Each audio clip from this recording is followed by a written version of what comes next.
എല്ലാ പ്രിയപ്പെട്ട പ്രേക്ഷകർക്കും പുത്തൻ പുലരിയുടെ ഈ പുതിയ അധ്യായത്തിലേക്ക് സ്വാഗതം. ഇന്ന് കൊല്ലവർഷം 1201 ആണ്ട് ചിങ്ങം 11 ചിത്തിരനാളാണ്. 2025 ഓഗസ്റ്റ് 27 ബുധനാഴ്ച. ഇന്നത്തെ രാഹുകാലം കൂടി പരിശോധിക്കാം. 12:25 ഉച്ച മുതൽ ഉച്ചയ്ക്ക് 2:57 വരെയുള്ള സമയമാണ് Rahukalam.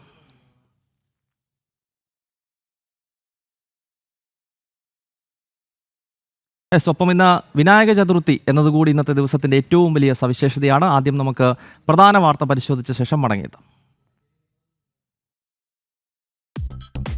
News headlines brought to you by Happy Jazz. Happy keeps everybody happy.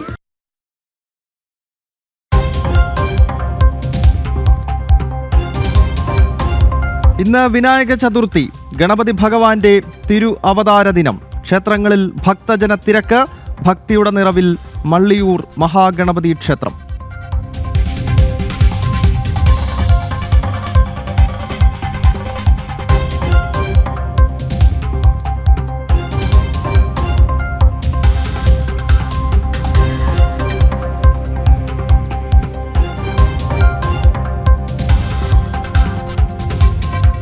ബലാത്സംഗ കേസിൽ വേടന്റെ ജാമ്യ ഹർജിയിൽ വിധി ഇന്ന്. ജസ്റ്റിസ് ബച്ചു കുര്യൻ തോമസ് അധ്യക്ഷനായ ബെഞ്ച് വിധി പറയും. പരാതി വ്യക്തിഹത്യയുടെ ഭാഗമെന്ന് ഹിരൺദാസ് മുരളി.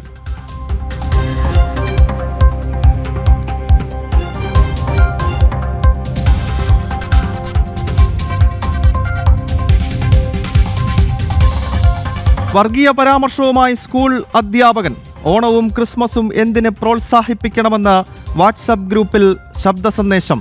ഓണം ഹിന്ദുക്കളുടെ ആഘോഷമാണെന്നും കുട്ടികളെ അത് പഠിപ്പിക്കരുതെന്നും തൃശൂരിലെ സിറാജുൽ ഉൽ സ്കൂൾ അധ്യാപകർ.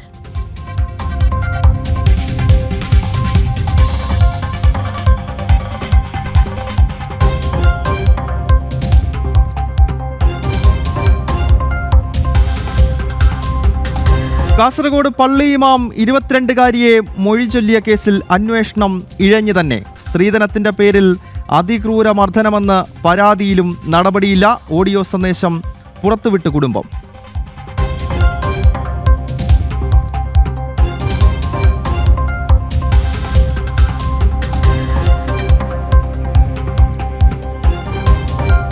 കോഴിക്കോട് മാമി തിരോധാന കേസിൽ നിർണായക വഴിത്തിരിവ്. അന്വേഷണം ഡ്രൈവർ രഞ്ജിത്തിലേക്ക്. ചോദ്യം ചെയ്യാൻ ക്രൈംബ്രാഞ്ച്.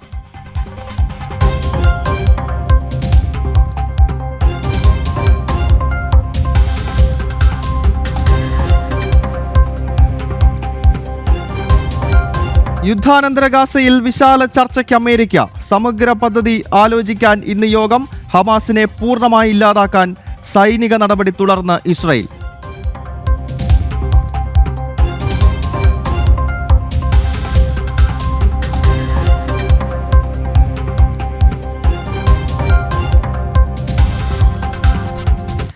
ആദ്യം തന്നെ നമുക്ക് ഇന്നത്തെ ദിവസത്തിന്റെ പ്രാധാന്യമാണ് പരിശോധിക്കേണ്ടത്. ഇന്ന് വിനായക ചതുർത്ഥിയാണ്. ചിങ്ങമാസത്തിലെ വെളുത്ത പക്ഷത്തിലെ ചതുർത്ഥി ദിനമാണ് ഗണപതി ഭഗവാന്റെ തിരു അവതാര ദിനമായി നമ്മൾ കൊണ്ടാടുന്നത്. അതിൻ്റെ വിശേഷങ്ങളിലേക്ക്.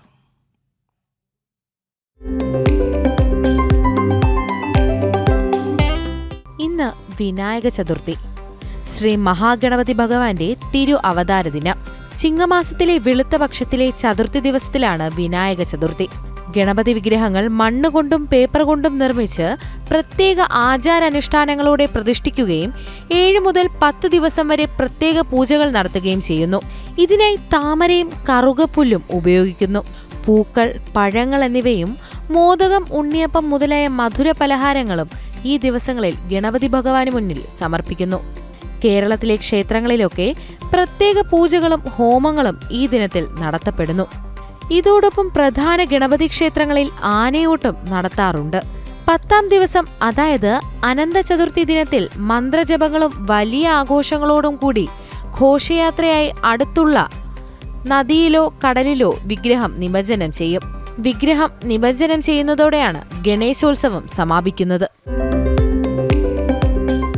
ഇന്നലകൾ ഇന്ന് powered by hotel Chithra, pure vegetarian, Marthandam, Kanyakumari, Nagercoil.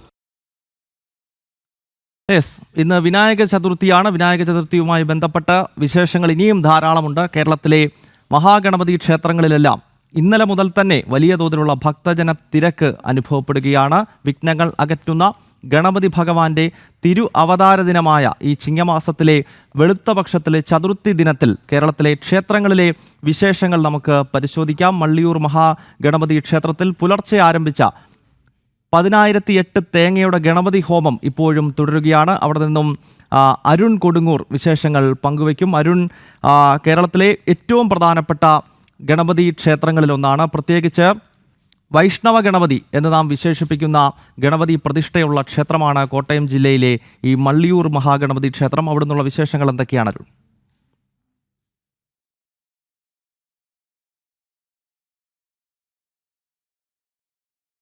Yes, ഡൽഹിയിൽ നിന്നുള്ള വിശേഷങ്ങളിൽ നിന്ന് നമുക്ക് അത് ആരംഭിക്കാം. ഡൽഹിയിൽ ജിഷ്ണു കൃഷ്ണൻ ചേരുകയാണ്. ജിഷ്ണു, പറയൂ.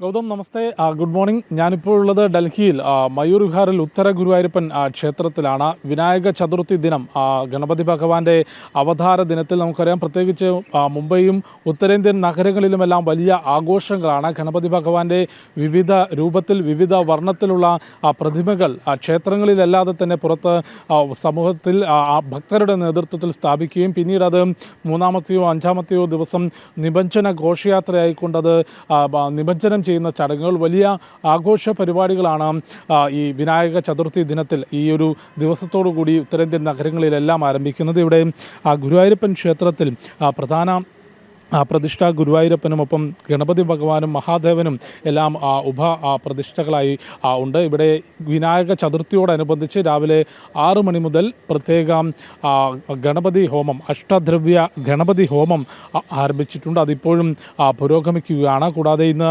വിനായക ചതുർത്ഥിയോടനുബന്ധിച്ച് പ്രത്യേക പൂജകൾ, സാംസ്കാരിക പരിപാടികളും ഈ വിനായക ചതുർത്ഥി ദിനത്തോടനുബന്ധിച്ച് മയൂർവിഹാറിലെ ഉത്തര ഗുരുവായൂരപ്പൻ ക്ഷേത്രത്തിൽ ഒരുക്കിയിട്ടുണ്ട്. അതിൽ പങ്കെടുക്കുന്നതിനായി വലിയ രീതിയിൽ ഭക്തരുടെ വലിയ സാന്നിധ്യം നമുക്ക് കാണാൻ സാധിക്കും. കൂടാതെ വലിയ ആഘോഷ പരിപാടികൾ, നേരത്തെ ഞാൻ സൂചിപ്പിച്ചതുപോലെ ഉത്തരേന്ത്യൻ നഗരങ്ങളിൽ വിനായക ചതുർത്ഥി എന്നുള്ളത് വലിയ ആഘോഷങ്ങളുടെ ഒരു തുടക്കം കൂടിയാണ്. ക്ഷേത്രങ്ങളിലല്ലാതെ തന്നെ ഈ പൊതു ഇടങ്ങളിൽ ഭക്തരുടെ നേതൃത്വത്തിൽ ഗണപതി വിഗ്രഹം സ്ഥാപിച്ചുകൊണ്ട് അവിടെ പ്രത്യേക പൂജകൾ നടത്തും. പിന്നീട് മൂന്നാമത്തെയോ അഞ്ചാമത്തെയോ ദിവസം ഇത്തരത്തിൽ ഈ നിമജ്ജന ഘോഷയാത്ര ഉണ്ടാകും. അത്തരം ആഘോഷങ്ങളുടെ ഒത്തുചേരലിൻ്റെ എല്ലാം തന്നെ ഒരു തുടക്കം കൂടിയാണ് വിനായക ചതുർത്ഥി ഈ ഉത്തരേന്ത്യൻ നഗരങ്ങളിൽ. ഇപ്പോൾ നമ്മോടൊപ്പം ഈ ക്ഷേത്രത്തിൻ്റെ എക്സിക്യൂട്ടീവ് അംഗം നാഗരാജേട്ടനുണ്ട്. ചേട്ടാ, നമസ്കാരം. എന്തൊക്കെയാണ് വിനായക ചതുർത്ഥിയോടനുബന്ധിച്ച് ക്ഷേത്രത്തിലെ പ്രത്യേക പൂജകളും ക്രമീകരണങ്ങളും എല്ലാം എങ്ങനെയാണ്?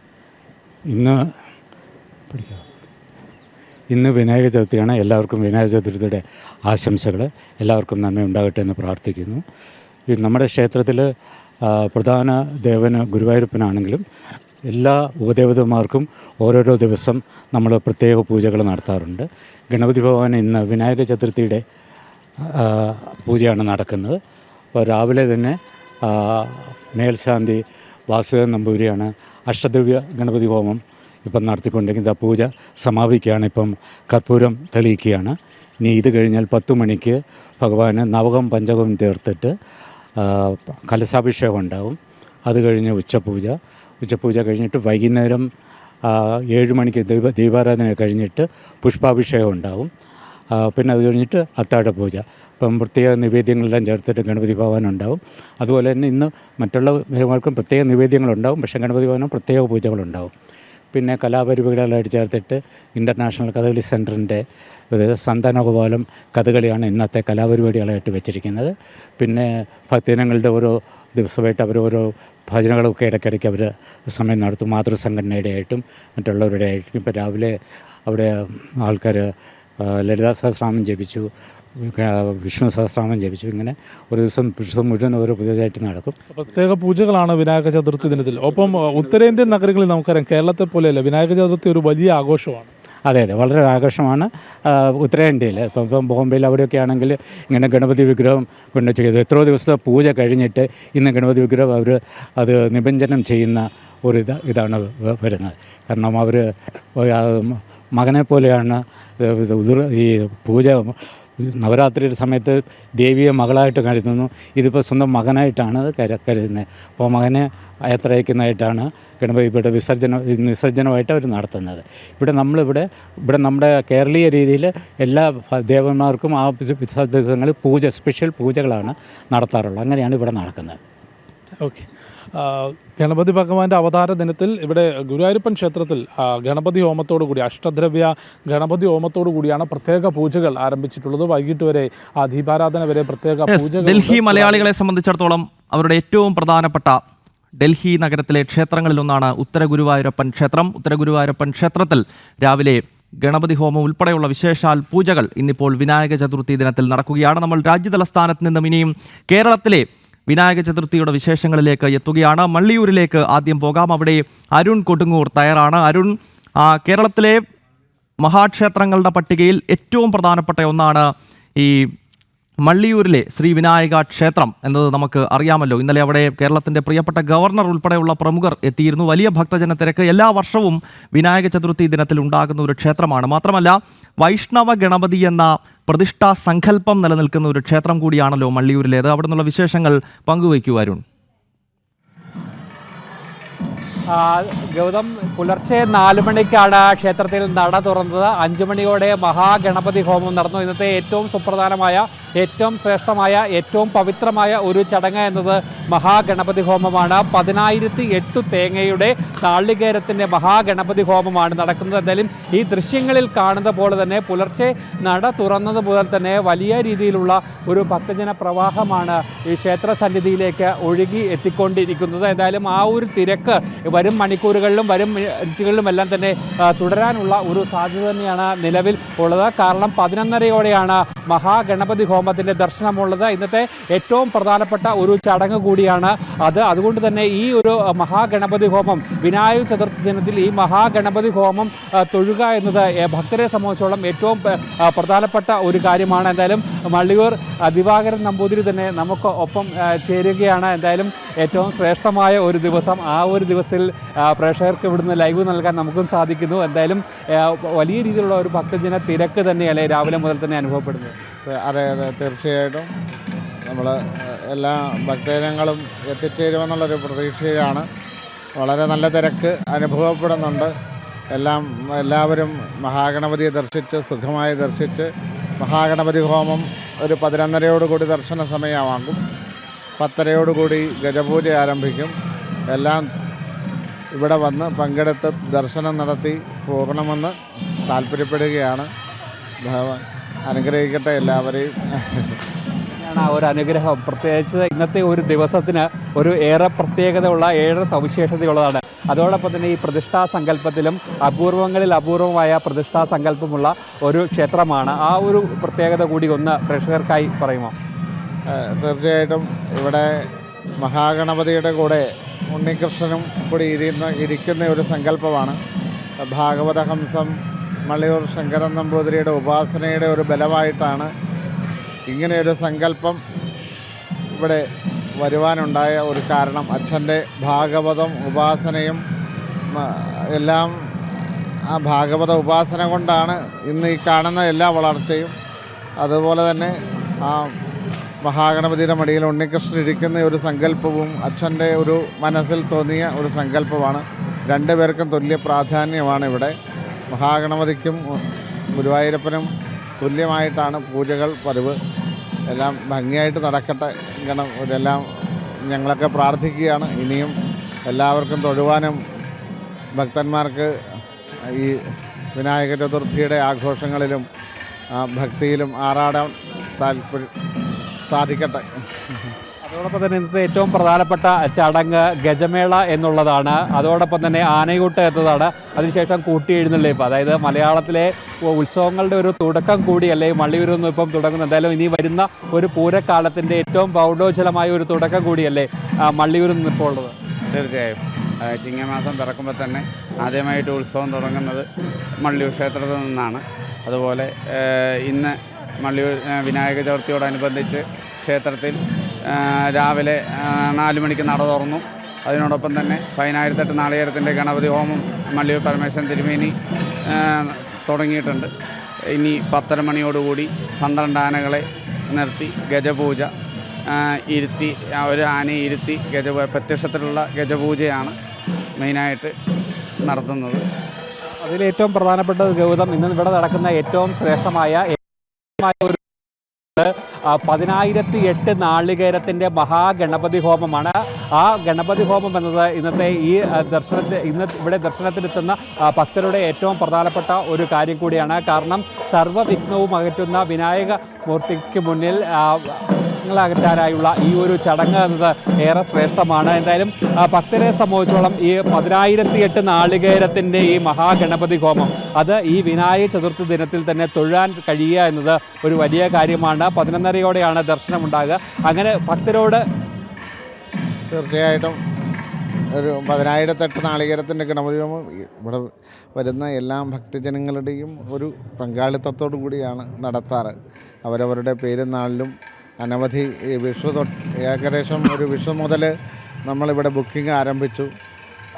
10,000-ഓളം ഭക്തന്മാരുടെ ഒരു ഒരു ഒരു വഴിപാടുകളുടെ സമർപ്പണവും കൂടിയാണ്. എല്ലാ ഭക്തന്മാരുടെയും പെരുന്നാളിലും മഹാഗണപതി ഹോമം നടത്തുന്നുണ്ട്.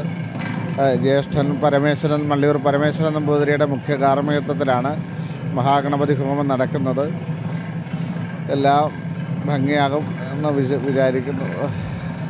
തീർച്ചയായും അത് തന്നെയാണ്. എന്തായാലും 10:30-ഓടുകൂടിയാണ് ഗജമേള ആരംഭിക്കുക. അതിനുശേഷമാണ് ഈ ഗണപതി ഹോമത്തിൻ്റെ മഹാഗണപതി ഹോമത്തിൻ്റെ ദർശനം നടക്കുക. എന്തായാലും വലിയൊരു ഭക്തജന തിരക്ക് അനുഭവപ്പെടുന്നു. അതോടൊപ്പം തന്നെ വരും മണിക്കൂറുകളിലും ഈ ഒരു ഭക്തജന തിരക്ക് ഇങ്ങനെ തുടരാൻ തന്നെയാണ് സാധ്യത. അതിനുള്ള ക്രമീകരണങ്ങൾ ഇന്നലെ തന്നെ ദർശനത്തിന് ഇവിടെ എത്തുന്ന ഭക്തർക്കൊക്കെ തന്നെയും ഏറ്റവും നടത്തുന്നതിനുള്ള ഒരു സൗകര്യങ്ങളൊക്കെ തന്നെ ഇന്നലെയും ഒരുക്കുകയും ചെയ്തിരിക്കുന്നു. എന്തായാലും പുലർച്ചെ 4 മണിക്ക് മുതൽ തന്നെ തുടങ്ങിയ ആ ഒരു ഭക്തരുടെ ഒരു നീണ്ട നിര ഇപ്പോഴും തുടരുക തന്നെയാണ് ഗൗതം.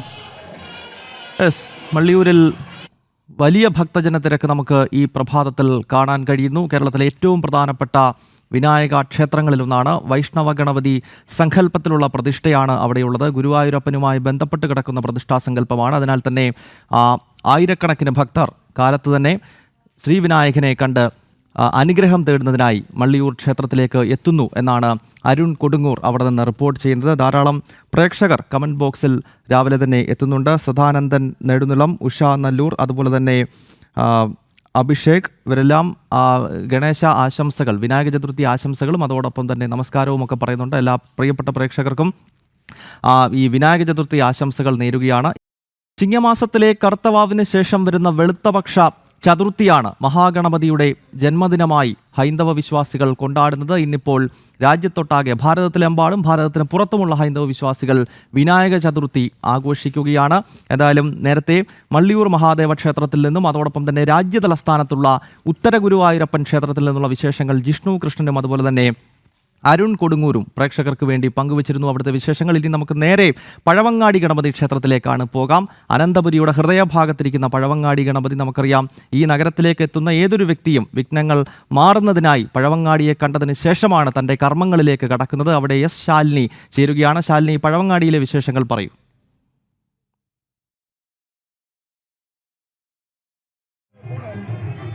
ഗൗതമ സൂചിപ്പിച്ചതുപോലെ തന്നെയാണ് നമ്മൾ തലസ്ഥാന ജില്ലയിലേക്ക് എത്തുമ്പോൾ ആദ്യം തന്നെ അനന്തപുരിയിലേക്ക് ഓരോ ആളുകളെയും സ്വീകരിക്കുന്നത് പഴവങ്ങാടി ഗണപതിയും പത്മനാഭനും ഒക്കെയാണ്. ഇന്നിപ്പോൾ ആ പഴവങ്ങാടി ഗണപതി ക്ഷേത്രത്തിൽ വിനായക ചതുർത്ഥിയോടനുബന്ധിച്ചുള്ള വിശേഷാൽ പൂജകളും ചടങ്ങുകളും ഒക്കെ പുരോഗമിക്കുകയാണ്. നമ്മളിപ്പോൾ ദൃശ്യങ്ങളിൽ കാണുന്നത് ക്ഷേത്രത്തിന് മുൻപിൽ തയ്യാറാക്കിയിട്ടുള്ള കൊടിമരമാണ്. അല്പസമയത്തിനകം ഇവിടെ കൊടി ഏറ്റം നടക്കും. അതിനുശേഷമാണ് മറ്റ് ചില വിശേഷാൽ ചടങ്ങുകളും പൂജകളും ഒക്കെയുണ്ട്. ക്ഷേത്ര ദർശനം ഇപ്പോഴും ഈ മണിക്കൂറിലും തുടരുകയാണ്. രാവിലെ ക്ഷേത്രനട തുറന്നപ്പോൾ മുതലുള്ള തിരക്ക് ഈ ഒരു മണിക്കൂറിലുമുണ്ട് എന്നുള്ളതാണ്. ഇഷ്ടകാര്യ സിദ്ധി, ഒപ്പം തന്നെ ആഗ്രഹ സബലീകരണത്തിനൊക്കെ വിശേഷാൽ ചടങ്ങുകൾ നടത്തുന്ന ഭക്തർ, ഹൈന്ദവ വിശ്വാസികളൊക്കെ ഉണ്ട്. ഗൗതം സൂചിപ്പിച്ചതുപോലെ തന്നെ ഇന്ന് വെളുത്തപക്ഷ ചതുർത്ഥിയാണ്. വിനായകൻ്റെ, വിഘ്നേശ്വരൻ്റെ ജന്മദിനമാണ്. ആ ജന്മദിനം രാജ്യമെമ്പാടും ആഘോഷിക്കുകയാണ്. വിശ്വാസികളെല്ലാം ആഘോഷിക്കുകയാണ്. ഇന്നു മുതൽ 10 ദിവസം അനന്തപുരിക്ക് മാത്രമല്ല സംസ്ഥാനത്തിൻ്റെ പലയിടങ്ങളിലുമൊക്കെ ഈ വലിയ രീതിയിലുള്ള ആഘോഷങ്ങൾക്കാണ് ഗണേശം ക്ഷേത്രം ട്രസ്റ്റും ഒക്കെ തുടക്കമിടുന്നത്. വരുന്നത്. ഇന്ന് രാവിലെയോടുകൂടി തന്നെ ക്ഷേത്രങ്ങളുടെ സമീപത്തൊക്കെ പ്രത്യേകമായിട്ടുള്ള തയ്യാറാക്കിയ പന്തലിലൊക്കെ ഗണപതി വിഗ്രഹങ്ങൾ വയ്ക്കും. അവിടെ 10 ദിവസം നീളുന്ന വിളക്ക് കത്തിക്കലും പൂജയും വഴിപാടുകളും ചടങ്ങുകളും ഒക്കെ നടക്കും. അതിനുശേഷം സെപ്റ്റംബർ 1 തീയതിയാണ്, ആ ദിവസമാണ് വിനായകൻ്റെ അല്ലെങ്കിൽ വിഘ്നേശ്വരൻ്റെ നിമഞ്ജന ഘോഷയാത്ര നടക്കുന്നതെന്ന്. കടലിലും ഒഴുകുന്ന ജലത്തിലുമൊക്കെ ഈ ഒരു വിഗ്രഹം ഘോഷയാത്രയായി വളരെ ആഘോഷപൂർവ്വമായി കൊണ്ടുപോയി നിമഞ്ജന ഘോഷയാത്രയും ചടങ്ങുകളും നിമഞ്ജനവും ഒക്കെ നടക്കും. ഇപ്പോൾ പഴവങ്ങാടി ക്ഷേത്രത്തിൽ ആ കൊടിയേറ്റത്തിനുള്ള ചടങ്ങുകൾ നടക്കുകയാണ്. ക്ഷേത്ര ശ്രീകോവിലിൽ നിന്ന് പൂജിച്ചു കൊണ്ടുവരുന്ന ആ ഒരു കൊടി ഈ ഒരു ക്ഷേത്രത്തിന് മുൻപിൽ തയ്യാറാക്കിയിട്ടുള്ള കൊടിമരത്തിൽ ഉയർത്തും. അതിന് ക്ഷേത്ര ട്രസ്റ്റ് ഉണ്ട്. നമുക്കറിയാം, ഒരുപക്ഷെ മറ്റ് സംസ്ഥാനങ്ങളിലും ഒപ്പം തന്നെ പല ജില്ലകളിലുമൊക്കെ ദേവസ്വം ബോർഡിന് കീഴിലുള്ള ഒരുപാട് ക്ഷേത്രങ്ങളെ പറ്റി നമ്മൾ കേട്ടിട്ടുണ്ട്. സ്വകാര്യ ട്രസ്റ്റുകളുടെ കീഴിലുള്ള ക്ഷേത്രമുണ്ട്. പക്ഷേ അതിൽ നിന്നൊക്കെ ഒരു വിഭിന്നമായി തന്നെ നമുക്ക് ഈ പഴവങ്ങാടി ക്ഷേത്രത്തെ കാണാം. ഇന്ത്യൻ സൈന്യമാണ് ഈ ഒരു ക്ഷേത്രത്തെ പരിപാലിക്കുന്നതും ഇവിടുത്തെ കാര്യങ്ങൾ നോക്കുന്നതും ഇവിടുത്തെ മറ്റ് ചടങ്ങുകളെല്ലാം നിയന്ത്രിക്കുന്നതൊക്കെ അവരാണ്. ഇപ്പോൾ നമ്മൾ നിരവധി പട്ടാളക്കാരെയൊക്കെ ഇവിടെ കാണാൻ സാധിക്കും. കാരണം മദ്രാസ് റെജിമെൻറ്റിൻ്റെ കീഴിലാണ് ഈ ഒരു പഴവങ്ങാടി ഗണപതി ക്ഷേത്രം ഉള്ളത്. 1795 തിരുവിതാംകൂറിൻ്റെ തലസ്ഥാനം തിരുവനന്തപുരത്തേക്ക് മാറ്റിയപ്പോൾ അന്ന് പട്ടാളവും അതിനൊപ്പം മാറി. 2 രാജ്യമായിരുന്നു. അതിനുശേഷം പട്ടാളം മാറി ഇങ്ങോട്ടേക്ക് എത്തുമ്പോൾ മദ്രാസ് റെജിമെൻറ്റിന് കീഴിൽ തന്നെ ഈ ഒരു ക്ഷേത്രം തുടരുകയുമായിരുന്നു. അന്നത്തെ ഭരണാധികാരി മഹാരാജാവ് ആയില്യം എന്നാണ് പഴവങ്ങാടിയിൽ ഇന്നത്തെ ഈ സ്ഥലത്ത് ഒരു വിഗ്രഹം പ്രതിഷ്ഠിക്കുന്നത്. പണ്ടിവിടെ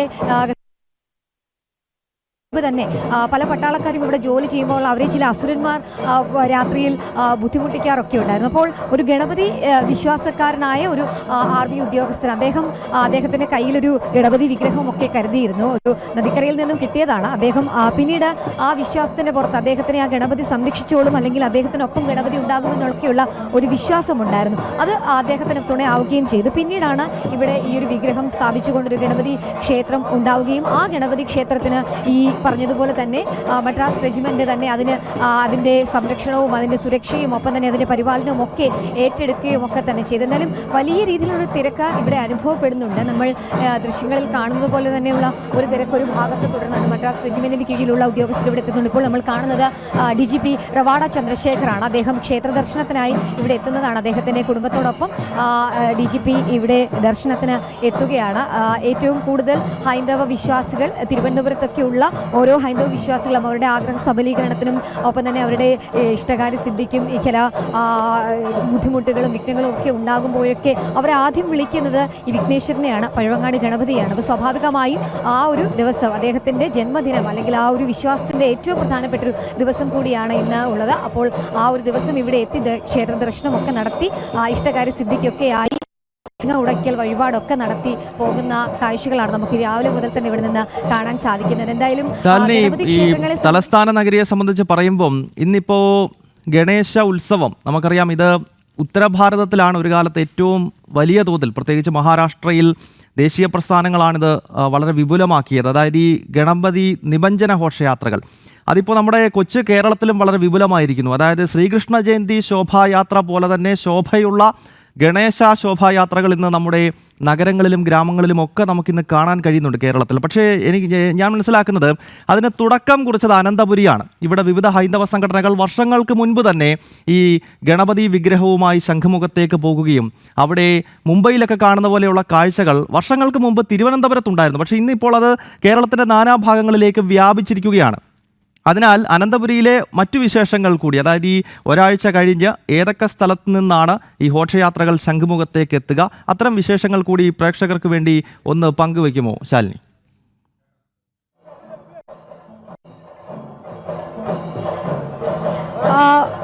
ഗൗതം സൂചിപ്പിച്ചതുപോലെ തന്നെയാണ് ഒരുപക്ഷെ ഉത്തരേന്ത്യയിലൊക്കെ ഉണ്ടായിരുന്ന ആ ഒരു സംസ്കാരം, ഈ ഗണേശ വിഗ്രഹങ്ങൾ വളരെ ആഘോഷപൂർവ്വമായി ഗണേശ നാമങ്ങളൊക്കെ ജപിച്ചുകൊണ്ട് ഈ ഒഴുക്കുള്ള ജലത്തിൽ, പ്രത്യേകിച്ച് കടൽ നദികളിലുമൊക്കെ കൊണ്ടുപോയി ഒഴുക്കുന്ന ചടങ്ങ് ഉത്തരേന്ത്യൻ ായിരുന്നു കൂടുതലുണ്ടായിരുന്നു. പക്ഷേ ഒരിടയ്ക്ക് അത് മാറി രാജ്യ തലസ്ഥാനത്ത് മാത്രമല്ല സംസ്ഥാനത്തിൻ്റെ തലസ്ഥാനമായ അനന്തപുരിയിൽ അതിന് തുടക്കമിട്ടു. അതിന് വിവിധ ഹൈന്ദവ വിശ്വാസികൾ, വിവിധ ഹൈന്ദവ സംഘടനകളൊക്കെയാണ് അതിന് നേതൃത്വം നൽകിയത്. പിന്നീട് അത് സംസ്ഥാന വ്യാപകമായി വ്യാപിക്കുന്ന കാഴ്ചകളാണ് നമ്മൾ കണ്ടത്. ഇപ്പോൾ തിരുവനന്തപുരത്തെ സംബന്ധിച്ച് നോക്കുകയാണെങ്കിൽ ഈ സെപ്റ്റംബർ 1 തീയതി 10 ദിവസം നിൽക്കുന്ന ആ ആഘോഷം പൂർത്തിയാകുന്നത് സെപ്റ്റംബർ 1 തീയതിയാണ്. സെപ്റ്റംബർ 1 തീയതി വൈകിട്ടോടു കൂടിയാണ് ഈ നിമഞ്ജന ഘോഷയാത്ര നടക്കാൻ പോകുന്നത്.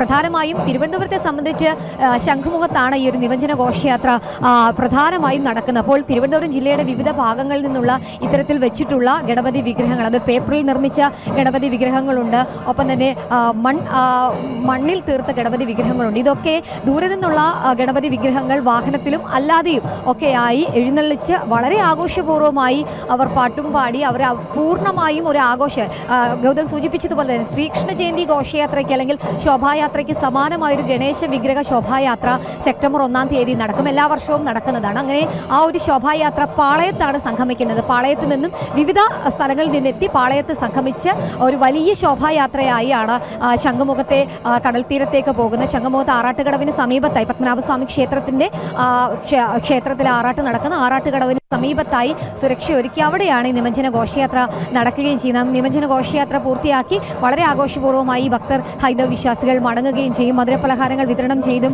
ഒപ്പം തന്നെ ആഘോഷത്തിൽ അവർ നൃത്തം ചെയ്യും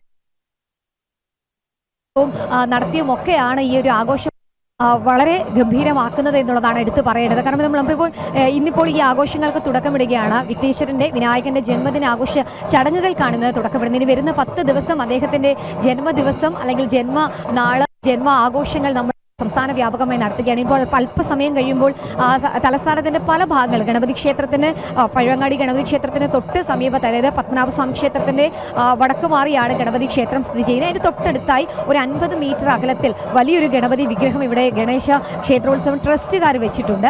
അതേപോലെ തന്നെ വിവിധ ഇടങ്ങളിൽ അത്തരത്തിലുള്ള ഗണേശ വിഗ്രഹങ്ങൾ 6 അടിയും 10 അടിയും 12 അടിയും ഒക്കെ ഹൈറ്റിലുള്ള ഗണപതി വിഗ്രഹങ്ങൾ വയ്ക്കും. അവിടെ പൂജകളുണ്ട്. എല്ലാ ദിവസവും രാവിലെയും വൈകിട്ടും പ്രത്യേക ചടങ്ങുകളുണ്ട്. ചില കലാപരിപാടികൾ അവിടെ നടത്തും. അരങ്ങേറ്റം അടക്കമുള്ള പരിപാടികൾ ചടങ്ങുകളൊക്കെ അവിടെ നടത്തുന്നുണ്ട്. ഒപ്പം തന്നെ ഗണേശ ഭജൻസ് അവിടെ നടക്കും. അതിനുശേഷം ഈ 10 ദിവസം ഈ പരിപാടികളെല്ലാം പൂർത്തിയാക്കി പ്രത്യേക പൂജകളൊക്കെ പൂർത്തിയാക്കിയതിനു ശേഷമാണ് സെപ്റ്റംബർ 1-ാം തീയതി നിമജ്ജന ഘോഷയാത്ര നടക്കുന്നത്. എന്തായാലും തലസ്ഥാനത്തെ സംബന്ധിച്ച് ഒരുപാട് അഭിമാനത്തിൻ്റെയും ഒപ്പം തന്നെ ഒരുപാട് ചാരിതാർത്ഥ്യത്തിൻ്റെയും മണിക്കൂറിലൂടെയാണ് നമ്മൾ കടന്നു പോകുന്നത്. പക്ഷേ മറ്റൊരു ജില്ലക്കാർക്കും ഒരുപക്ഷെ അവകാശപ്പെടാൻ സാധിക്കാത്ത ഒരു ക്ഷേത്രം, പഴവങ്ങാടി ക്ഷേത്രം, അതും ഇന്ത്യൻ സൈന്യത്തിൻ്റെ കീഴിലുള്ള ഒരു ഗണപതി ക്ഷേത്രം എന്ന് പറയുന്നത് ഓരോ ഭാരതീയൻ്റെ അഭിമാനമാണ്. ആ ഒരു ചടങ്ങുകൾക്കൊക്കെ നേതൃത്വം നൽകുന്നത് ഇന്ത്യൻ ആർമിയുടെ മുതിർന്ന ഉദ്യോഗസ്ഥരാണ്. ഒപ്പം തന്നെ സംസ്ഥാന പോലീസിന് വേണ്ടി റവാഡ ചന്ദ്രശേഖർ സംസ്ഥാന പോലീസ് മേധാവി കൂടി ഈ ചടങ്ങിന്, ഈ ഒരു കൊടിയേറ്റത്തിന് സാക്ഷ്യം വഹിക്കാൻ ഇവിടെയുണ്ട് കുടുംബസമേതം എന്നുള്ളതാണ് മറ്റൊരു പ്രധാനപ്പെട്ട കാര്യം. എന്നാലും രാവിലെ മുതൽ തന്നെ തുടങ്ങിയ ആ ഒരു ആഘോഷ ചടങ്ങുകളും ക്ഷേത്ര ദർശനവും ഒക്കെ തുടരുകയാണ്. എല്ലാവർക്കും പഴവങ്ങാടി ഗണപതിയുടെ മുൻപിലെത്തിയ ഒരു തേങ്ങ ഉടച്ചാൽ അവർ ഏത് കാര്യമാണ് സാധിക്കാൻ പോകുന്നത്, അല്ലെങ്കിൽ അവർക്ക് എന്ത് കാര്യമാണ് സാധിക്കേണ്ടത്, ആ കാര്യം ഭഗവാൻ സാധിച്ചു കൊടുക്കുമെന്നൊരു വിശ്വാസമൊക്കെയാണ്. അപ്പോൾ ആ വിശ്വാസത്തിൻ്റെയൊക്കെ ഒരു പൂർണ്ണതയിലേക്ക് എത്തുന്ന ഒരു ദിവസം കൂടിയാണ് ജന്മദിനമായ ഇന്ന് വിനായക ചതുർത്ഥി, വെളുത്ത പക്ഷ ചതുർത്ഥി ദിവസം. എന്നാലും ആഘോഷം അതിൻ്റെ പൂർണ്ണ തോതിലേക്ക് എത്തുകയാണ്. പഴവങ്ങാടി ഗണപതി ക്ഷേത്രത്തിന് മുൻപിൽ തയ്യാറാക്കിയിട്ടുള്ള ആ ഒരു സ്വർണ്ണവർണ്ണത്തിലുള്ള ആ കൊടിമരത്തിൽ അങ്ങനെ കൊടിയേറ്റം പൂർത്തീകരിക്കുകയാണ്. ഇനി പ്രത്യേക ചടങ്ങുകളും വഴിപാടുകളുണ്ട്. രാവിലെ മഹാഗണപതി ഹോമം നടന്നിരുന്നു. പഴവങ്ങാടി മഹാഗണപതി ക്ഷേത്രത്തിൽ ഇപ്പോൾ തൃക്കൊടിയേറ്റ് നടന്നിരിക്കുന്നു. ശ്രീവിനായകന്റെ ജന്മദിനത്തോട് അനുബന്ധിച്ചുള്ള വളരെ വിപുലമായ ആഘോഷങ്ങൾക്ക് അങ്ങനെ അനന്തപുരിയിലും തുടക്കം കുറിച്ചിരിക്കുകയാണ്. ഒരാഴ്ചയ്ക്ക് ശേഷം അനന്തപുരിയുടെ വിവിധ ഭാഗങ്ങളിൽ നിന്നുള്ള വ്യത്യസ്തമായ ഗണപതി വിഗ്രഹങ്ങൾ നഗരത്തിൻ്റെ ഹൃദയഭാഗത്തെത്തുകയും അവിടുന്ന് മഹാശോഭായാത്രയായി പിന്നീട് പവിത്രമായ ശംഖുമുഖം കടപ്പുറത്തേക്ക് ഈ വിഗ്രഹങ്ങൾ എത്തിച്ച് അവിടെ ഗണപതി നിമജ്ജനം നടക്കും. 10,000-കണക്കിന് ഗണപതി ഭക്തർ ഈ ഘോഷയാത്രയിൽ പങ്കെടുക്കും. ഒപ്പം നമ്മുടെ സംസ്ഥാനത്തിൻ്റെ വിവിധ ഭാഗങ്ങളിലും, മുൻകാലത്ത് ഉത്തരഭാരതത്തിൽ മാത്രമാണത് ഉണ്ടായിരുന്നതെങ്കിൽ ഇപ്പോൾ ദക്ഷിണ ഭാരതത്തിലും നമ്മുടെ കൊച്ചു കേരളത്തിലുൾപ്പെടെ വിനായക ചതുർത്ഥിയുമായി ബന്ധപ്പെട്ടുള്ള ഘോഷയാത്രകൾ കൂടി ആരംഭിച്ചിരിക്കുന്നു എന്ന കാര്യം കൂടി നമുക്ക് പ്രേക്ഷകരുമായി പങ്കുവയ്ക്കാനുണ്ട്. വിനായക ചതുർത്ഥിയുമായി ബന്ധപ്പെട്ടുള്ള വിശേഷങ്ങളാണ് നമ്മൾ പ്രേക്ഷകരോട് പങ്കുവയ്ക്കുന്നത്. നേരത്തെ അനന്തപുരിയുടെ ഹൃദയഭാഗത്തുള്ള പഴവങ്ങാടി ഗണപതി ക്ഷേത്രത്തിൻ്റെ വിശേഷങ്ങൾ, അവിടുത്തെ ഭക്തജന തിരക്ക്, ക്ഷേത്രത്തിൻ്റെ ഐതിഹ്യം, ക്ഷേത്രത്തിൻ്റെ നിർമ്മാണം, ഇക്കാര്യങ്ങളൊക്കെയാണ് എസ് ശാലിനി പങ്കുവച്ചത്. നേരെ നമുക്ക് കൊല്ലം ജില്ലയിലെ കൊട്ടാരക്കരയിലേക്ക് പോകാം. അവിടെ കൊട്ടാരക്കര ഗണപതി ക്ഷേത്രത്തിൽ നിന്നും എം മനോജ് ഇപ്പോൾ നമുക്കൊപ്പം ചേരുകയാണ്. മനോജെ, ഈ കൊട്ടാരക്കര ക്ഷേത്രത്തിൻ്റെ ഒരു ഐതിഹ്യം പറയുമ്പോൾ കിഴക്കേക്കര ശിവക്ഷേത്രം എന്നാണ് ഈ ക്ഷേത്രം ആദ്യ കാലഘട്ടങ്ങളിൽ അറിയപ്പെട്ടത്. അന്ന് അവിടെ ഉപദേവതയായിരുന്ന, അതായത് പ്രധാനപ്പെട്ട ശിവക്ഷേത്രത്തിന് അടുത്തായുള്ള ഉപദേവതാ സങ്കല്പത്തിലാണ് അവിടെ ഗണപതി ഉണ്ടായിരുന്നത്. പിന്നീട് പ്രധാന വിഗ്രഹമായിട്ടുള്ള ശിവപ്രതിഷ്ഠയ്ക്കൊപ്പം തന്നെ പ്രാധാന്യം ലഭിക്കുന്ന നിലയിലേക്ക് അവിടുത്തെ ഗണപതി ചൈതന്യം വളരുന്നതൊക്കെ ആ ക്ഷേത്രത്തിൻ്റെ ഐതിഹ്യത്തിൽ നമുക്ക് കാണാൻ കഴിയുന്നുണ്ട്. ഇന്നിപ്പോൾ സ്വാഭാവികമായും വലിയ ഭക്തജനത്തിരക്കാണല്ലോ കൊട്ടാരക്കരയിലെ ഗണപതി ക്ഷേത്രത്തിലേക്കും ഉണ്ടാകുന്നത്. എന്തൊക്കെയാണ് അവിടുന്ന് പങ്കുവയ്ക്കാനുള്ളത് മനോജ്?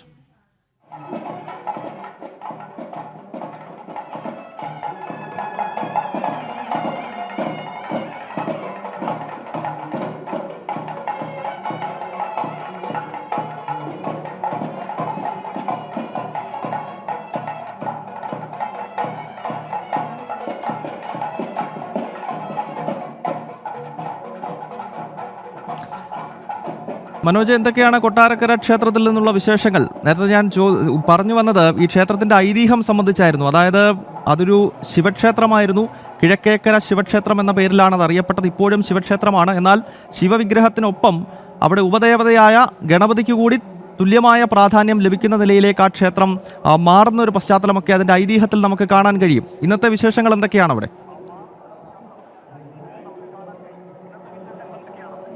തീർച്ചയായും കൊട്ടാരക്കര ഗണപതി ക്ഷേത്രത്തെ സംബന്ധിച്ചിടത്തോളം അതൊരു ശിവക്ഷേത്രമാണ്. പക്ഷേ ബാലഗണപതിയുടെ പ്രതിഷ്ഠ ഉള്ളത് കൊണ്ട് തന്നെ ഗണപതിയുടെ പേരിലാണ് ഈ ക്ഷേത്രം ഏറെ പ്രസിദ്ധമാകുന്നത്. എന്തായാലും ഇന്ന് ഈ വിനായക ചതുർത്ഥി ദിനത്തിൽ വലിയ തിരക്ക് തന്നെയാണ് ക്ഷേത്രത്തിന് മുന്നിലൊക്കെ അനുഭവപ്പെടുന്നത്. ഇപ്പോൾ ഓരോ ഭക്തരും അങ്ങനെ ക്യൂ നിന്ന് ഉള്ളിലേക്ക് പ്രവേശിച്ച് ഗണപതിയെ ദർശിക്കുവാൻ വേണ്ടി അങ്ങനെ കാത്തു നിൽക്കുകയാണ്. പുലർച്ചെ മുതൽ തന്നെ ഈ ഒരു തിരക്ക് അനുഭവപ്പെടുന്നുണ്ടായിരുന്നു. അവരുടെയൊക്കെ കൈകളിൽ നമുക്ക് കാണാൻ സാധിക്കും ഈ കറുകപ്പുല്ലും അതോടൊപ്പം നാളികേരവും ഒക്കെയായി അങ്ങനെ ഗണപതി ഭഗവാനെ ദർശിക്കുവാൻ വേണ്ടി എത്തിയിരിക്കുന്നവരാണ്. ഈ ചിങ്ങമാസത്തിലെ വെളുത്ത പക്ഷത്തിലെ ഈ ചതുർത്ഥി ദിനം അത് ഏറെ പ്രത്യേകതയുള്ള ഒരു ദിനമാണ്. ഗണപതി ഭഗവാന്റെ ഈ ഗണപതി ഭഗവാൻ അവതരിച്ച ദിവസം അത് ഏറെ പ്രാധാന്യത്തോടു കൂടി തന്നെയാണ് ഓരോ ഗണപതി ഭക്തരും കാണുന്നത്. അതുകൊണ്ട് തന്നെ ഈ ക്ഷേത്രത്തിൽ ഇപ്പോൾ വലിയ തിരക്ക് അനുഭവപ്പെടുന്നുണ്ട്. ക്ഷേത്രത്തിൻ്റെ ചരിത്രം നേരത്തെ പറഞ്ഞതുപോലെ തന്നെ പ്രതിഷ്ഠ ഏത് രീതിയിലാണെങ്കിലും ഗണപതി ഭഗവാന്റെ പേരിൽ ഈ ഒരു ക്ഷേത്രം പ്രസിദ്ധി ആർജിച്ചിരിക്കുന്നു. ഈ വിപുലമായിട്ടുള്ള ചടങ്ങുകളാണ് ഇന്ന് ഈ വിനായക ചതുർത്ഥി ദിനത്തിൽ ഇവിടെ നടക്കുന്നത്. അതായത് പുലർച്ചെ മുതൽ തന്നെ 1008 നാളികേരങ്ങൾ കൊണ്ടുള്ള അഷ്ടദ്രവ്യ മഹാഗണപതി ഹോമം അത് തുടർന്നുകൊണ്ടേയിരുന്നു. ഇനി ഗജപൂജയുണ്ട്, അതോടൊപ്പം തന്നെ ആനയൂട്ടുണ്ട്, അതോടൊപ്പം ശനിദോഷ നിവാരണ പൂജ, കളഭാഭിഷേകം, അങ്ങനെ ചടങ്ങുകൾ ഒരുപാട് ഇന്ന് ഈ ക്ഷേത്രത്തിലുണ്ട്. എന്തായാലും ഭക്തരെ സംബന്ധിച്ചിടത്തോളം ഏറ്റവും പ്രാധാന്യമുള്ള ഈ ദിനം എന്തൊക്കെ തിരക്കുകളുണ്ടെങ്കിലും അതൊക്കെ മാറ്റിവെച്ച് ഗണപതി ഭഗവാനെ ഒന്ന് ദർശിക്കുവാൻ വേണ്ടി ഇവിടേക്ക് എത്തിയിട്ടുള്ളവരാണ്. ഈ ദൃശ്യങ്ങളിലൊക്കെ നമുക്ക് കാണാൻ സാധിക്കും. ക്ഷേത്രത്തിൻ്റെ മുൻവശമാണ്. എന്തായാലും നേരത്തെ സൂചിപ്പിച്ചതുപോലെ തന്നെ ഈ വിനായക ചതുർത്ഥി ദിനത്തിൽ ഇതിനോടനുബന്ധിച്ചുള്ള യജ്ഞങ്ങളുമൊക്കെ ഈ ക്ഷേത്രത്തിൽ തുടർന്നുകൊണ്ടിരുന്നു. അതോടൊപ്പം തന്നെ കൊല്ലം ജില്ലയെ സംബന്ധിച്ചിടത്തോളം നിരവധി സ്ഥലങ്ങളിൽ ഹൈന്ദവ സംഘടനകളുടെ നേതൃത്വത്തിലുള്ള ഗണേശ വിഗ്രഹങ്ങൾ എപ്പോഴും ഈ ദിനത്തിലും അവിടെ പൂജാതി കർമ്മങ്ങളൊക്കെ തുടരുന്നുണ്ട്. അതേസമയം തന്നെ മൂന്നാം ദിനം ഈ നിമഞ്ജനത്തിനായി കൊണ്ടുപോകും. അത് ഘോഷയാത്രയായി തന്നെ കൊണ്ടുപോകുമെന്നാണ് അറിയിച്ചിട്ടുള്ളത്. കടലിലേക്ക് ആണ് സ്വാഭാവികമായും തിരുവല്ലവാരം കൊല്ലം കൊട്ടാരക്കര മഹാഗണപതി ക്ഷേത്രത്തിൽ അവിടെയും വൻ ഭക്തജന തിരക്കും ഒപ്പം വിശേഷാൽ പൂജകളും ഗണേശ ചതുർത്ഥി ദിനമായ ഇന്ന് നടക്കുന്നുവെന്നാണ് എം മനോജ് അവിടെ നിന്നും റിപ്പോർട്ട് ചെയ്യുന്നത്. ഇപ്പോൾ കമൻറ്റ് ബോക്സിൽ ധാരാളം പ്രേക്ഷകർ പ്രതികരിക്കുന്നുണ്ട്. രാജീവ് UV അദ്ദേഹം ഓം ഗണപതായ നമ, അതോടൊപ്പം തന്നെ ജനം TV മുഴുവൻ പ്രേക്ഷകർക്കും ഗണേശ ചതുർത്ഥി ആശംസകൾ നേരുന്നുണ്ട്. രഞ്ജിത്ത് കുമാർ, അതോടൊപ്പം തന്നെ സുനിൽ മാത്തൂർ, ശശി CR, അങ്ങനെ ധാരാളം പ്രേക്ഷകർ ജനം TV പ്രേക്ഷകർക്കും ഒപ്പം ജനത്തിൻ്റെ റിപ്പോർട്ടർമാർക്കുമൊക്കെ വിനായക ചതുർത്ഥി ആശംസകൾ നേരുകയാണ്. തിരിച്ചും ഞങ്ങളുടെ പ്രിയപ്പെട്ട പ്രേക്ഷകർക്ക് വിനായക ചതുർത്ഥി ആശംസകൾ നേർന്നു. ഒപ്പം നല്ലൊരു ദിവസം ഇന്നത്തെ ദിനം ആശംസിക്കുകയാണ്. നമുക്ക് മറ്റ് ഗണപതി ക്ഷേത്രങ്ങളുടെ വിശേഷങ്ങൾ കൂടി വളരെ വേഗത്തിൽ അറിയേണ്ടതുണ്ട്. ഇപ്പോൾ കൊച്ചി ഇടപ്പള്ളിയിലെ ഗണപതി ക്ഷേത്രത്തിൽ നിന്നും രേഷ്മ ബാബു ചേരുന്നുണ്ട്. രേഷ്മ, കേരളത്തിലെ ഏറ്റവും പ്രധാനപ്പെട്ട ഗണപതി ക്ഷേത്രങ്ങളിലൂടെ നമ്മൾ ഈ പ്രദക്ഷിണം നടത്തുന്ന ഘട്ടത്തിൽ ഒഴിവാക്കാൻ പറ്റാത്ത മറ്റൊരു മഹാക്ഷേത്രമാണ് ഇടപ്പള്ളിയിലെ ഗണപതി ക്ഷേത്രം. അവിടെ നിന്നുള്ള വിശേഷങ്ങൾ പങ്കുവയ്ക്കൂ.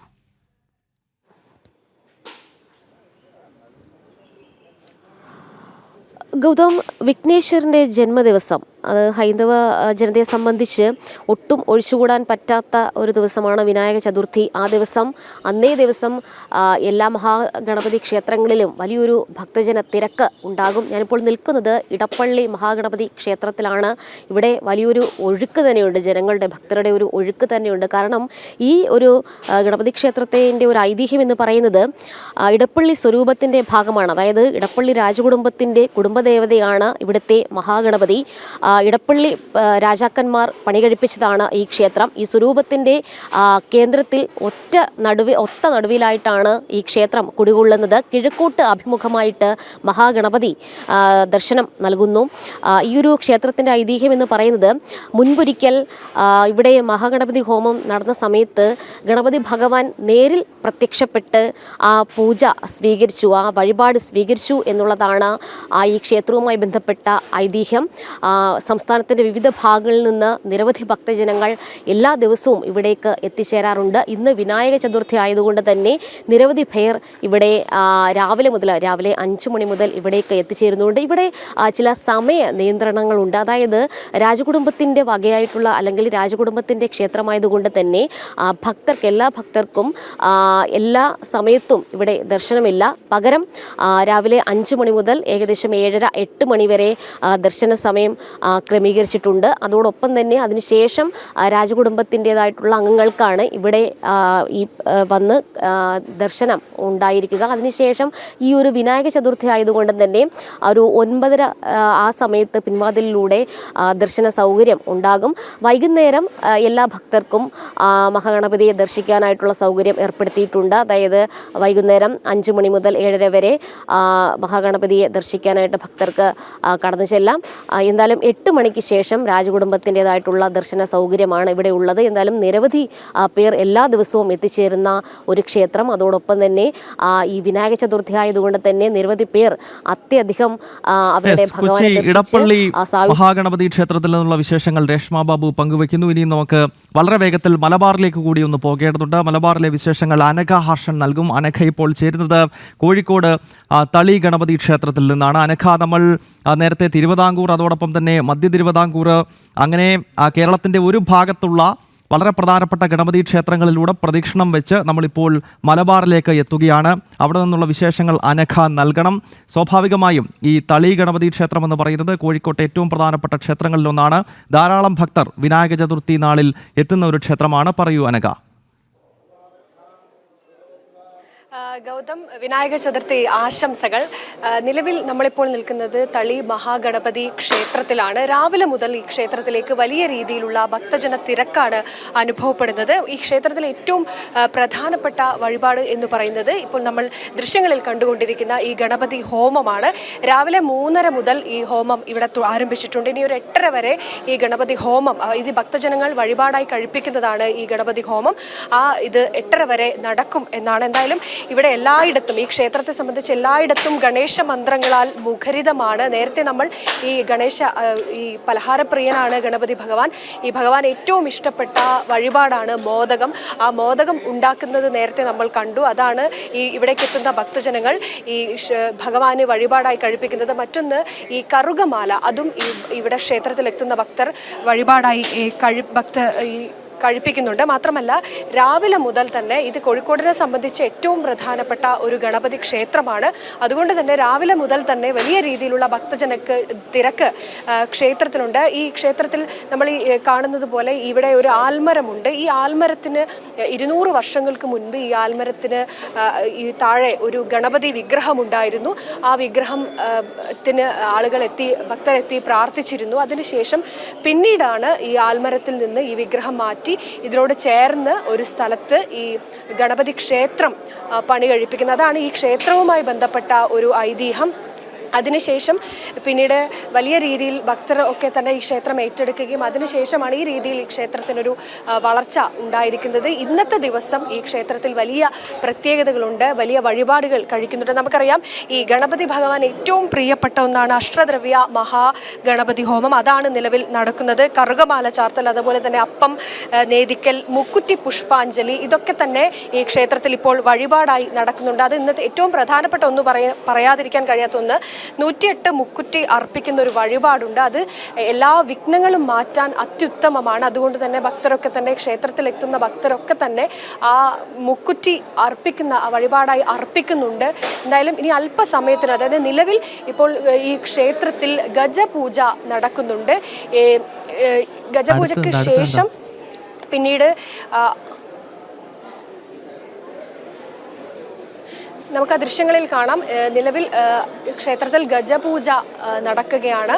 അതാണ് നമ്മൾ ഇപ്പോൾ കാണുന്നത്. ഈ ഭക്തരാണ് ഇത്തരത്തിൽ ഇതിനായിട്ടുള്ള വഴിപാടുകളൊക്കെ തന്നെ കഴിപ്പിക്കുന്നത്.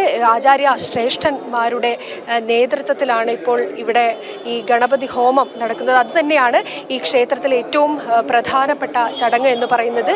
ഇപ്പോൾ ഈ ക്ഷേത്രത്തിലെ മറ്റൊരു ചടങ്ങ്, ഇന്ന് വിനായക ചതുർത്ഥിയോടനുബന്ധിച്ച് ഏറ്റവും പ്രധാനപ്പെട്ട മറ്റൊരു ചടങ്ങ് എന്ന് പറയുന്നത് ഈ ഗജ പൂജയാണ്. അതാണ് നിലവിൽ ഇപ്പോൾ നടന്നുകൊണ്ടിരിക്കുന്നത്. ഭക്തരാണ് വഴിപാടായി ഈ ഗജപൂജയ്ക്കായിട്ടുള്ള വഴിപാട് കഴിപ്പിക്കുന്നത്. അതിൻ്റെ അടിസ്ഥാനത്തിലാണ് ഇവിടെ ഗജപൂജ നടക്കുന്നത്. കഴിഞ്ഞ 4 ദിവസവും ഈ ക്ഷേത്രത്തിൽ ഇത്തരത്തിൽ ഗജപൂജ ഉണ്ടായിരുന്നു. ഇന്ന് ഏറ്റവും അവസാന ദിവസമാണ്. മറ്റ് ക്ഷേത്രങ്ങളെ അപേക്ഷിച്ച് ഇവിടെ ഇന്ന് വിനായക ചതുർത്ഥി കഴിഞ്ഞതിന് ശേഷം ഈ ഗണപതി ഭഗവാന്റെ വിഗ്രഹം നിമഞ്ജനം ചെയ്യുന്ന ഒരു ചടങ്ങ് മറ്റ് എല്ലായിടത്തുമുണ്ട്. പക്ഷേ ഈ ക്ഷേത്രത്തിൽ അത്തരത്തിലൊരു നിമഞ്ജനം ഉണ്ടാകില്ല. സ്ഥിരം ആയിട്ട് ഉള്ള ഗണപതി ഭഗവാന്റെ പ്രതിഷ്ഠയാണ് ക്ഷേത്രത്തിൽ ഉള്ളത് എന്നാണ് പറയുന്നത്. എന്നാലും നമുക്ക് ഈ ഗജപൂജയെ സംബന്ധിച്ച് എന്താണ് ഗജപൂജ എന്നുള്ളത് ചോദിക്കാം. ക്ഷേത്രം ചെയർമാനായിട്ടുള്ള രാജഗോപാൽ നമ്മോടൊപ്പം ചേരുന്നുണ്ട്. എന്താണ് ഈ ഗജപൂജ? ഗജപൂജ പറഞ്ഞ പ്രകൃതിയിൽ എല്ലാ സർവ്വചരാചരങ്ങളെയും ഉൾക്കൊള്ളുന്ന 2 ജന്തുക്കളാണുള്ളത്. ഒന്ന് പശു, രണ്ടാമത് ആന. ഗണപതിയോടനുബന്ധിച്ചിട്ടുള്ള ഗണപതിൻ്റെ രൂപം കൂടിയായ ആന ആണ് എന്നറിയാമല്ലോ. അപ്പോൾ ഗണപതിയോടനുബന്ധിച്ചിട്ടുള്ള പൂജാജപ ഹോമങ്ങൾക്ക് ആന വളരെ പ്രധാനപ്പെട്ട ഒരു നിർവഹിക്കുന്നു. അപ്പോൾ ആ സമയത്ത് നമ്മൾ ഇവിടെ ഗണപതി ഹോമം അവിടെ നടക്കുമ്പോൾ ഭഗവാനെ ഹോമകുണ്ഡത്തിൽ ആവാഹിച്ചിട്ടാണ് അവിടെ നമ്മൾ ചെയ്യുന്നത്. അതേ ഭഗവാനെ നമ്മൾ ഈ ആനയിൽ ആവാഹിച്ച് ഭഗവാനുള്ള എല്ലാ ഷോഡശോപചാരങ്ങളും ചെയ്ത് വസ്ത്രാദികൾ നമുക്കെല്ലാം പ്രത്യക്ഷമായിട്ട് ഭഗവാന് കൊടുക്കാൻ പറ്റും. മാലയിടാൻ പറ്റും, വസ്ത്രം അണിയിക്കാൻ പറ്റും, ചന്ദനം തൊടിയിക്കാൻ പറ്റും. എല്ലാം നമ്മൾ വേറെ ഒരു ഇതുപോലെ നമ്മൾ അവിടെ ചെയ്യുമ്പോൾ നമ്മൾ സൂക്ഷ്മമായിട്ടാണ് ചെയ്യുക. ഇവിടെ ആകുമ്പോൾ നമുക്ക് പ്രത്യക്ഷമായിട്ട്, ഇതിന് പ്രത്യക്ഷ ഗണപതി പൂജ, ഗണപതി ഹോമം എന്ന് പറയുന്നത്. അപ്പോൾ ഗജരാജനിൽ മഹാഗണപതിയെ ആവാഹിച്ച് പ്രതിഷ്ഠിച്ച് പ്രത്യക്ഷമായി ചെയ്യുന്ന പൂജയാണ് ഗജപൂജ. അതായത് എല്ലാ ദോഷങ്ങൾക്കും, അതായത് നമ്മൾ ഇത് ഒരാൾക്ക് വേണ്ടി ചെയ്യുന്നതല്ല, എല്ലാവരും ഭക്തജനങ്ങൾ ചീട്ടാക്കി ചെയ്യുന്നുണ്ട്. പക്ഷേ ഇത് നമ്മൾ ലോകക്ഷേമത്തിന് വേണ്ടിയിട്ടാണ് നമ്മൾ ചെയ്യുന്നത്. ഇത് ഒരുപാട് കൊല്ലങ്ങളായിട്ട് നമ്മൾ ഈ ക്ഷേത്രത്തിൽ 5 ദിവസം, ഈ ഉത്സവത്തിൻ്റെ 5 ദിവസവും നമ്മളിവിടെ ഒരു ഗജരാജനെ കൊണ്ടുവന്ന് നമ്മൾ ചെയ്യുന്നത്. നേരത്തെയൊക്കെ ചെറിയ കുട്ടി ഗജ വരിക. ഇപ്പോൾ ചെറിയ കുട്ടികൾക്കൊന്നും തീരെ പെർമിഷൻ കിട്ടാത്ത കാരണം ഇപ്പോൾ സാധാരണ രീതിയിലുള്ള ഗജങ്ങളാണ് ഇവിടെ വരുന്നത്.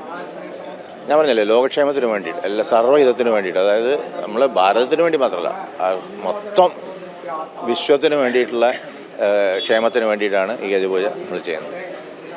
അതുതന്നെയാണ് ഗൗതം. അതായത് നിലവിൽ ഇപ്പോൾ ഗജപൂജ നടക്കുകയാണ്. ഭക്തർ വഴിപാടായി കഴിപ്പിക്കുന്നതാണ് ഈ ഗജപൂജ. കഴിഞ്ഞ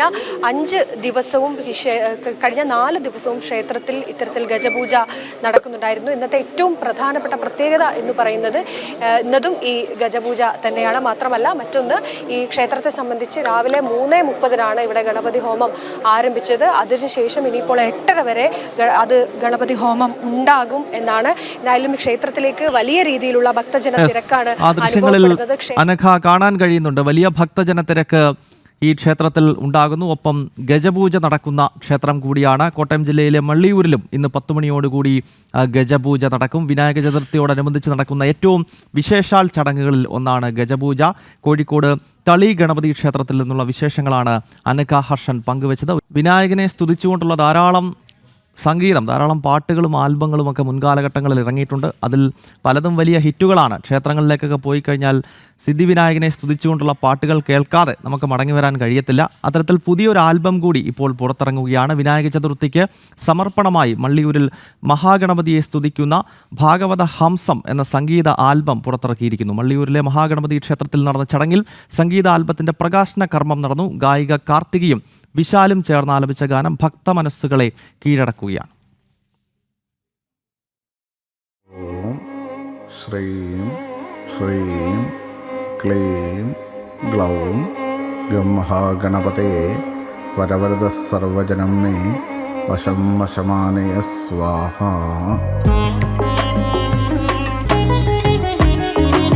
മള്ളിയൂർ ഗണപതിയേ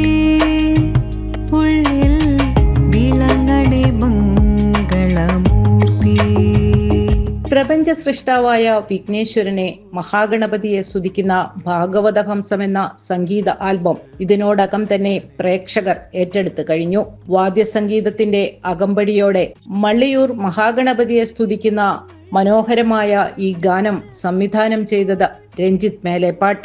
ഒരു ഭാഗ്യം കിട്ടിയിട്ടുള്ള റഫീഖ് അത് സർ അടക്കമുള്ള ഒരുപാട് ആളുകളുടെ കൂടെ വർക്ക് ചെയ്യാനുള്ള ഒരു ഭാഗ്യം കിട്ടിയിട്ടുണ്ട് സിനിമകളിലാണെങ്കിലൊക്കെ. അപ്പോൾ ഈ പാട്ടിൻ്റെ ഒരു മെയിൻ പ്രത്യേകതയായിട്ട് എനിക്ക് തോന്നിയത് ആദ്യമായിട്ട് എഴുതിയതാണെന്നാണ് രവികുമാർ സാർ ആദ്യം പറഞ്ഞത്. പക്ഷേ ഈ വരികളിൽ എൻ്റെ അടുത്ത് വിളിച്ച് പറഞ്ഞതിൽ എന്തെങ്കിലും മാറ്റം വരുത്തണമെങ്കിലൊക്കെ മാറ്റം വരുത്തിക്കോളൂ, എന്തെങ്കിലും അക്ഷരങ്ങളോ അങ്ങോട്ടോ അല്ലെങ്കിൽ എന്തെങ്കിലും. പക്ഷേ യഥാർത്ഥത്തിൽ ആ വരി കിട്ടുമ്പോൾ തന്നെ അതിൽ ചില വരികൾക്കും അതിൻ്റെ ഉള്ളിലൊരു സംഗീതം ഉണ്ടാവുമെന്ന് പറയുന്ന പോലെയാണ് യഥാർത്ഥത്തിൽ ഇത് സംഭവിച്ചിട്ടുള്ളത്. അല്ലാതെ ഞാൻ ഒരുപാട് കഷ്ടപ്പെട്ട് ചെയ്ത പാട്ടൊന്നുമല്ല.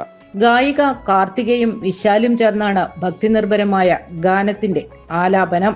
ഭാഗവത ഹംസം ശങ്കര പൂജനം കൃഷ്ണ കഥാമൃതം ചേലിൽ പകരുമ്പോൾ ഭാഗവത ഹംസം ശങ്കര പൂജനം കൃഷ്ണ കഥാമൃതം ചേലിൽ പകരുമ്പോൾ വേണുഗാന സ്വരമോഹനമുഖരിത വൃന്ദാവനമായി മള്ളിയൂരമ്പലം. പിന്നെ അച്ഛൻ ഒരു ദിവസം എനിക്ക് ലിറിക്സ് കൊണ്ടുവന്നിട്ട് പറഞ്ഞു, ഇത് മള്ളിയൂർ ഭഗവാനെ കുറിച്ചുള്ള ലിറിക്സാണ്. അപ്പോൾ നമുക്കൊരു ബാൻഡുണ്ട്, ബാൻഡ്രുദ്. അതിൻ്റെ ഓൾ ഇൻ ഓൾ ആണ് രഞ്ജിത്ത് മേലേപ്പാട്ട് മ്യൂസിക് കമ്പോസർ. അപ്പോൾ ഞാൻ നേരെ I came and gave it to him. He being him, he was more than happy to compose a song.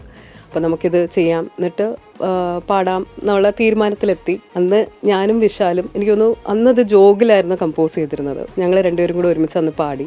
അത് കഴിഞ്ഞിട്ട് എനിക്കൊരു ഐ ഫെൽറ്റ് ലൈക്ക് ഈ സോങ് ഇച്ചിരിയും കൂടെ മേ ബി ഒന്ന് പ്രൊഡ്യൂസ് ചെയ്താൽ, വലിയ രീതിയിലൊന്ന് ചെയ്താൽ നല്ലതായിരിക്കും എന്നുള്ളൊരു തോന്നൽ. അപ്പം അതും ഞാൻ അച്ഛനോട് പറഞ്ഞപ്പം RAC Pro walked in. They were more than happy to collaborate. അവരെ ഇറ്റ്സ് ലൈക്ക് മൈൻഡഡ് പീപ്പിൾ ഒരുമിച്ച് വരുമ്പോൾ ഒരു magic. That's exactly what Bhagavata Hamsam is. ആ പാട്ട് ആദ്യമായിട്ട് മള്ളിയൂർ ക്ഷേത്രത്തിലും വെച്ച് പാടാൻ കഴിഞ്ഞു. അത് കഴിഞ്ഞ് ഇതിൻ്റെ ഒരു ഫൈനൽ പ്രൊഡക്ഷൻ എന്നുള്ളൊരു രീതിയിൽ ഈ ട്രാക്കിലും പാടാൻ കഴിഞ്ഞതിൽ വളരെയേറെ സന്തോഷം. മാത്രമല്ല ഒരു ഗണപതി സ്തുതിയോടെ തന്നെ എൻ്റെ ഒരു ഡെബ്യൂ ട്രാക്ക് ഇങ്ങനെ റിലീസാകുമ്പോൾ അതിലേറെ സ്പെഷ്യലാണ്. കാർത്തികയുടെ അച്ഛനും മുൻ ഡയറക്ടർ ജനറലും വരുമാന നികുതി വകുപ്പിന്റെ പ്രിൻസിപ്പൽ ചീഫ് കമ്മീഷണറുമായിരുന്ന രവികുമാർ പുലിമലയാണ് ഗാനത്തിന് വരികൾ കുറിച്ചത്. ഉണ്ണിക്കണ്ണൻ ഇരിക്കുന്ന ആ ഒരു സങ്കല്പം എന്ന് പറയുന്നത് നമ്മളെ സംബന്ധിച്ചിടത്തോളം ഒരു ഭക്തി മാത്രമല്ല, അതൊരു സൗന്ദര്യത്തിൻ്റെ ഒരു സങ്കല്പം കൂടെയാണ്. അല്ലാതെ ഭക്തി മാത്രം എന്ന് പറയാനല്ല. ഇപ്പം ശ്രീകൃഷ്ണൻ എന്ന് പറഞ്ഞാൽ നമ്മുടെയൊക്കെ മനസ്സിൽ വരുന്നത് സൗന്ദര്യമാണ്. ആ സൗന്ദര്യം അത് ആ കാഴ്ചയിൽ, ആ അനുഭവത്തിലുണ്ട്. അത് എങ്ങനെയോ ഈ വരികളിൽ ഉണ്ടായി എന്നാണ് കേൾക്കുന്നവർക്ക് തോന്നുന്നത്. അത് ഭഗവാന്റെ ഒരു അനുഗ്രഹം എന്ന് മാത്രമേ പറയാനൊക്കത്തുള്ളൂ. ഇനി ഇതുപോലെ ഒരെണ്ണം എഴുതണമെന്ന് വിചാരിച്ചാൽ നടക്കുമോയെന്നറിയത്തില്ല. കഴിഞ്ഞ ദിവസം മള്ളിയൂർ മഹാഗണപതി ക്ഷേത്രത്തിൽ നടന്ന ചടങ്ങിൽ മള്ളിയൂർ പരമേശ്വരൻ നമ്പൂതിരി സംഗീത ആൽബത്തിന്റെ പ്രകാശനം നിർവഹിച്ചു. ഭാഗവത ഹംസം ശങ്കര പൂജനം കൃഷ്ണ കഥാമൃതം ചേലിൽ പകരുമ്പോൾ വൃന്ദാവനമായി മള്ളിയൂരമ്പലം. ജനം, കൊച്ചി. കേരളത്തിൻ്റെ ഒരു പ്രത്യേകത എന്നത് നമ്മൾ മറ്റ് സംസ്ഥാനങ്ങളിലേക്കൊക്കെ പോയി കഴിഞ്ഞാൽ അവിടെയൊന്നും ഈ ക്ഷേത്രങ്ങളിൽ കാലത്തും വൈകുന്നേരവും ഇത്തരത്തിൽ പാട്ടുകളിടുന്ന ശൈലിയൊന്നുമില്ല. പക്ഷേ കേരളത്തിൻ്റെ ഒരു ഗ്രാമഭംഗി എന്നൊക്കെ പറയുന്നത് നമ്മുടെ ക്ഷേത്രങ്ങളിൽ വളരെ കാലത്ത് തന്നെ, അതായത് ബ്രഹ്മമുഹൂർത്തത്തിൽ തന്നെ ഇത്തരത്തിലുള്ള നല്ല പാട്ടുകൾ ഇടുകയും അത്തരം പാട്ടുകൾ കേട്ടാണ് നമ്മളൊക്കെ ഉണർന്നു വരുന്നത്. അത് നമ്മുടെ ഗ്രാമങ്ങളുടെ മാത്രം സവിശേഷതയാണ്. അതിനാൽ അത്തരം ഒരു ഹിറ്റായി ഈ പാട്ടും ഒരുപക്ഷെ മാറട്ടെ എന്ന് നമുക്ക് ആശംസിക്കാം. വാർത്താ പുലരി അങ്ങനെ ഏതാണ്ട് 1 മണിക്കൂർ പിന്നിടുകയാണ്. ഈ സാഹചര്യത്തിൽ നമുക്ക് പ്രധാന വാർത്തകൾ ഒരിക്കൽ കൂടി ഒന്ന് പരിശോധിക്കാം. News headlines brought to you by Happy Jams. Happy keeps everybody happy. ഇന്ന് വിനായക ചതുർത്ഥി, ഗണപതി ഭഗവാന്റെ തിരു അവതാര ദിനം. ക്ഷേത്രങ്ങളിൽ ഭക്തജന തിരക്ക്. ഭക്തിയുടെ നിറവിൽ മള്ളിയൂർ മഹാഗണപതി ക്ഷേത്രം.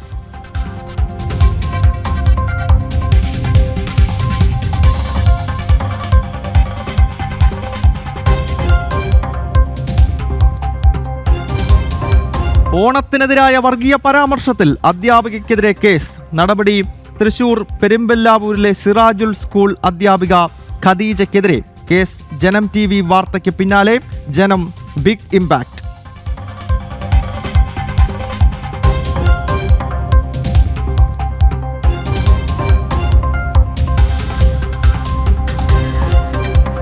രാഹുൽ മാങ്കൂട്ടത്തിന് വീണ്ടും കുരുക്ക്. വ്യാജ തിരിച്ചറിയൽ കാർഡ് പരാതിയിൽ ഹാജരാകാൻ നിർദ്ദേശം. നോട്ടീസ് നൽകി ക്രൈംബ്രാഞ്ച്.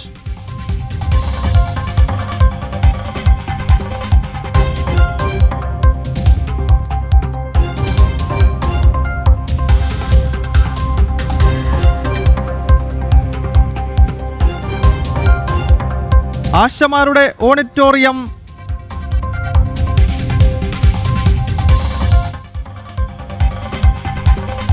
ആശമാരുടെ ഓണറേറിയം 10,000 രൂപയായി വർദ്ധിപ്പിക്കാൻ ശുപാർശ. വിരമിക്കൽ ആനുകൂല്യം കൂട്ടാനും വിദഗ്ധ സമിതിയുടെ ശുപാർശ. ആശാസമരം ഇന്ന് 200ാം ദിവസത്തിൽ.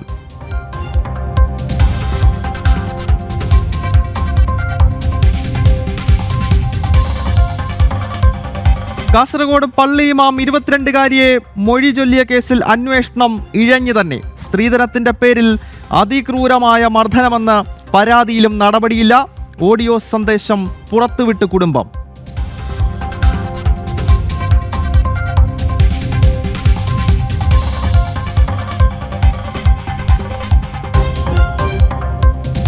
യുദ്ധാനന്തര ഗാസയിൽ വിശാല ചർച്ചയ്ക്ക് അമേരിക്ക. സമഗ്ര പദ്ധതി ആലോചിക്കാൻ ഇന്ന് യോഗം.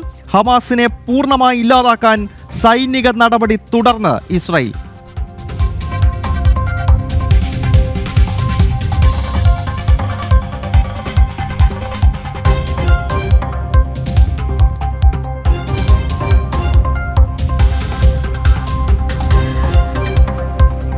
ക്രിക്കറ്റ് ആവേശത്തിൽ.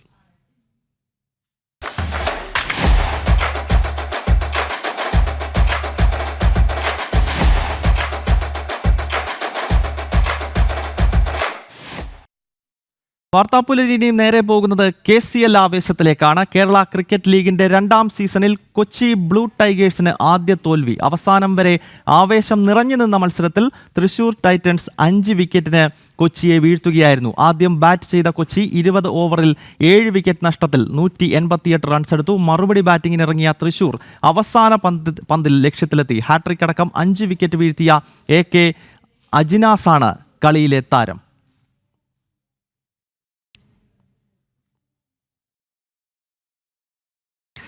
കേരള ക്രിക്കറ്റ് ലീഗ് 2ാം സീസണിൽ ആദ്യ ഹാട്രിക് നേട്ടം തൃശൂർ ടൈറ്റൻസ് താരം AK അജിനാസിന്. കൊച്ചി ബ്ലൂ ടൈഗേഴ്സിനെതിരായ ആവേശകരമായ മത്സരത്തിലാണ് അജിനാസിന്റെ മാന്ത്രിക സ്പിൻ പ്രകടനം. സൂപ്പർ ബാറ്റർ സഞ്ജു സാംസന്റെ ഉൾപ്പെടെ 5 മുൻനിര വിക്കറ്റുകളാണ് അജിനാസ് സ്വന്തം പേരിൽ ആക്കിയത്. നിഖിൽ കുമാർ തയ്യാറാക്കിയ പ്രത്യേക റിപ്പോർട്ട് കാണാം. കേരള ക്രിക്കറ്റ് ലീഗിൽ ഒരു ത്രില്ലർ പോരാട്ടത്തിനൊടുവിൽ തൃശൂർ ടൈറ്റൻസ് വിജയം സ്വന്തമാക്കിയിരിക്കുകയാണ്. ഇപ്പോൾ നമ്മോടൊപ്പം ഇന്നത്തെ മാച്ചിൽ 5 വിക്കറ്റ് സ്വന്തമാക്കി. അതോടൊപ്പം ഈ സീസണിലെ ആദ്യ ഹാട്രിക് സ്വന്തമാക്കിയ അജിനാസ് ചേരുന്നുണ്ട്. അജിനാസ്, ഈ സീസണിലെ ആദ്യ ഹാട്രിക് എന്ത് തോന്നുന്നു? ഒരുപാട് സന്തോഷം. ഇങ്ങനെ ഒരു മൊമെൻ്റ് എല്ലാവരും സ്വപ്നം കാണുന്ന ഒരു കാര്യമാണ്. അപ്പോൾ എനിക്കത് നടന്നതിൽ ഒരുപാട് സന്തോഷം. എന്താ പറയേണ്ടതെന്ന് അറിയില്ല. ഒരുപാട് സന്തോഷം. ഹാട്രിക് എന്ന് പറഞ്ഞാൽ അതിൽ തുടങ്ങിയത് സഞ്ജുവിൻ്റെ വിക്കറ്റിൽ നിന്നാണ്. അതെ, ഞാൻ അങ്ങനെ ബാറ്റിംഗ് സഞ്ജു ബൈക്ക് എറിഞ്ഞിട്ടുണ്ട്. അപ്പോൾ അതിൻ്റെ ഒരു ചെറിയൊരു ഇതും ഉണ്ടായിരുന്നു. അപ്പം ഞാൻ എൻ്റെ സ്ട്രെങ്ത്തിനെ വിശ്വസിച്ച് നന്നായിട്ട് ചെയ്തു. അതായത് സഞ്ജുവിനെതിരെ സഞ്ജു നല്ല ഫോമിൽ കളിച്ചുകൊണ്ടിരിക്കുകയാണ്. കഴിഞ്ഞ കളി സെഞ്ചുറി അടിച്ചു. ഇന്നിപ്പോൾ 80 റൺസിന് മുകളിലേക്ക് സ്കോർ ചെയ്തു. അപ്പോൾ നല്ല ഫോമിൽ കളിച്ചുകൊണ്ടിരിക്കുക സഞ്ജുവിനെതിരെ പന്തെറിഞ്ഞപ്പോൾ ഒരു ടെൻഷൻ ഉണ്ടായിരുന്നോ?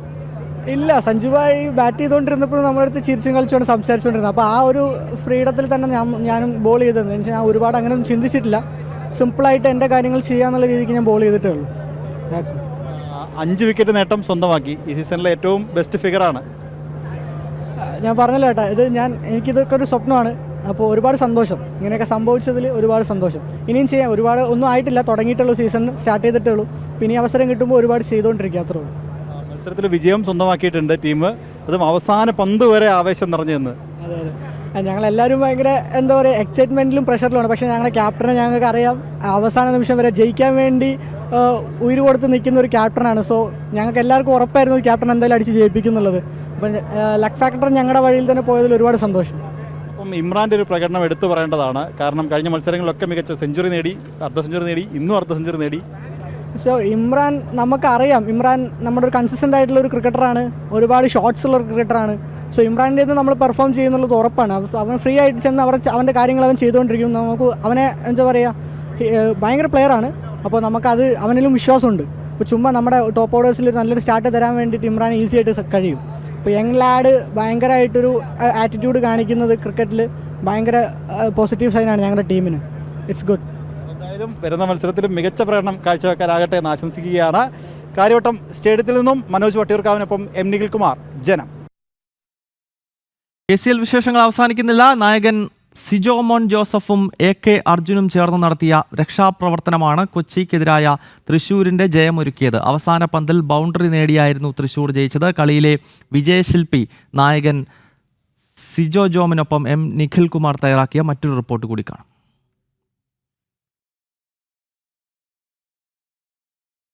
കേരള ക്രിക്കറ്റ് ലീഗിലെ ഒരു ത്രില്ലർ പോരാട്ടത്തിനൊടുവിൽ കൊച്ചി ബ്ലൂ ടൈഗേഴ്സിനെ തകർത്തുകൊണ്ട് വീണ്ടും വിജയവഴിയിലേക്ക് തൃശ്ശൂർ ടൈറ്റൻസ് എത്തിയിരിക്കുകയാണ്. അപ്പോൾ നമ്മോടൊപ്പം നായകൻ ഒപ്പം വിജയശില്പി കൂടിയായ സിജോ മോൻ ചേരുന്നുണ്ട്. സിജോ, അവസാന പന്ത് വരെ ആവേശം നിറഞ്ഞു നിന്നൊരു പോരാട്ടം. വിജയശില്പി എന്ന് പറഞ്ഞു ഞാനല്ല കേട്ടോ വിജയശില്പി, നമ്മളെല്ലാവരും കളക്റ്റീവ് എഫേർട്ടാണ്. ഞാൻ ജസ്റ്റ് എൻ്റെ ലാസ്റ്റ് ഒരു വിന്നിങ് ഷോട്ട് വന്നേ ഉള്ളൂ. ദൈവത്തിന് നന്ദി പറയുന്നു. നല്ലൊരു എഫേർട്ട്, നല്ലൊരു കളക്റ്റീവ് എഫേർട്ടായിരുന്നു. ഞാൻ പറഞ്ഞ പോലെ ഒരു മികച്ച മത്സരം തന്നെയാണ്. അവസാന പന്ത് വരെ മത്സരം നീണ്ടു. അതെ അതെ, നല്ലൊരു നമുക്ക് ഇങ്ങനൊരു മാച്ചായിരുന്നു നമ്മൾ പ്രതീക്ഷിച്ചുകൊണ്ടിരുന്നത്. കാരണം നല്ലൊരു ക്ലോസ് മാച്ച് വരണം, നമ്മൾ ജയിക്കണം. അത് എസ്പെഷ്യലി ചേസ് ചെയ്യുമ്പോൾ നമ്മുടെ ടീമിൻ്റെ ഒരു മൊറാൽ കൂട്ടും, വൈബ് കൂട്ടും, എല്ലാം കൂട്ടും. അപ്പം നല്ലൊരു ഹാപ്പി. യെസ്. ഇതിൽ അജ്നാസിൻ്റെ പ്രകടനം അതെടുത്ത് പറഞ്ഞാൽ മതിയാവുള്ളൂ. സീസണിലെ ആദ്യ ഹാട്രിക്ക്, അതും സഞ്ജുവിൻ്റെ വിക്കറ്റ് അടക്കം നേടിയ ഹാട്രിക്ക്, ഒരു 5 വിക്കറ്റ് നേട്ടവും. ഫസ്റ്റ് ഗെയിം കളിക്കുന്ന ഒരാളുടെ ഒരു ക്യാരക്ടർ ആയിരുന്നില്ല അവന്. നല്ലൊരു ക്യാരക്ടറായിരുന്നു. അതായിരുന്നു എനിക്ക് ഏറ്റവും കൂടുതൽ 5 വിക്കറ്റ് എടുത്തില്ലെങ്കിലും അവൻ കാണിച്ച ഒരു എഫേർട്ടും ആ ഒരു ക്യാരക്ടറും ഭയങ്കര ഒരു ഇമ്പോർട്ടൻറ്റ് നല്ലൊരു ഫാക്ടറാണ്. കമ്മിങ് ഗെയിംസിൽ നമുക്കത് കൂടുതൽ കിട്ടുമെന്ന് പ്രതീക്ഷിക്കുന്നു.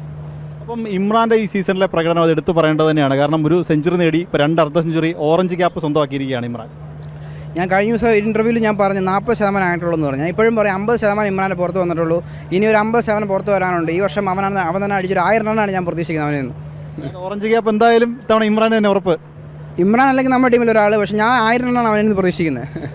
അപ്പോൾ എന്തായാലും വരുന്ന മത്സരത്തിൽ ഇന്നത്തെ വിജയം അതെന്തായാലും വരുന്ന മത്സരത്തിൽ നൽകുന്ന ആത്മവിശ്വാസം വളരെ വലുതായിരിക്കും. ഉറപ്പാട് നമ്മളിപ്പോൾ ജയിച്ചാലും തോറ്റാലും നമ്മൾ ആത്മവിശ്വാസം മേളിൽ തന്നെ ആയിരിക്കും. പക്ഷേ നമുക്ക് വിൻ എപ്പോഴും എക്സ്ട്രാ ഒരു കോൺഫിഡൻസ് തരുമല്ലോ. എന്തായാലും വരുന്ന മത്സരത്തിൽ വിജയം ആവർത്തിക്കട്ടെന്ന് ആശംസിക്കുകയാണ്. കാര്യവട്ടം സ്റ്റേഡിയത്തിൽ നിന്നും ക്യാമറമാൻ മനോജ് വട്ടിയൂർക്കാവിനൊപ്പം M നിഖിൽകുമാർ, ജനം. KCLുമായി ബന്ധപ്പെട്ട് മറ്റു വാർത്തകൾ തന്നെ നോക്കാം. KCL കളക്റ്റീവ്സ് ഗ്ലോബൽ സയൻസിന് തുടർച്ചയായ 2ാം വിജയം. ആലപ്പി റിപ്പിൾസിനെ 44 റൺസിനാണ് കാലിക്കറ്റ് തോൽപ്പിച്ചത്. ആദ്യം ബാറ്റ് ചെയ്ത കാലിക്കറ്റ് 20 ഓവറിൽ 8 വിക്കറ്റ് നഷ്ടത്തിൽ 172 റൺസ് എടുത്തു. എന്നാൽ മറുപടി ബാറ്റിങ്ങിനിറങ്ങിയ ആലപ്പിക്ക് 20 ഓവറിൽ 9 വിക്കറ്റ് നഷ്ടത്തിൽ 128 റൺസ് മാത്രമാണ് നേടാനായത്. കാലിക്കറ്റിനായി 3 വിക്കറ്റുകൾ വീഴ്ത്തിയ മോനു കൃഷ്ണയാണ് കളിയിലെ താരം.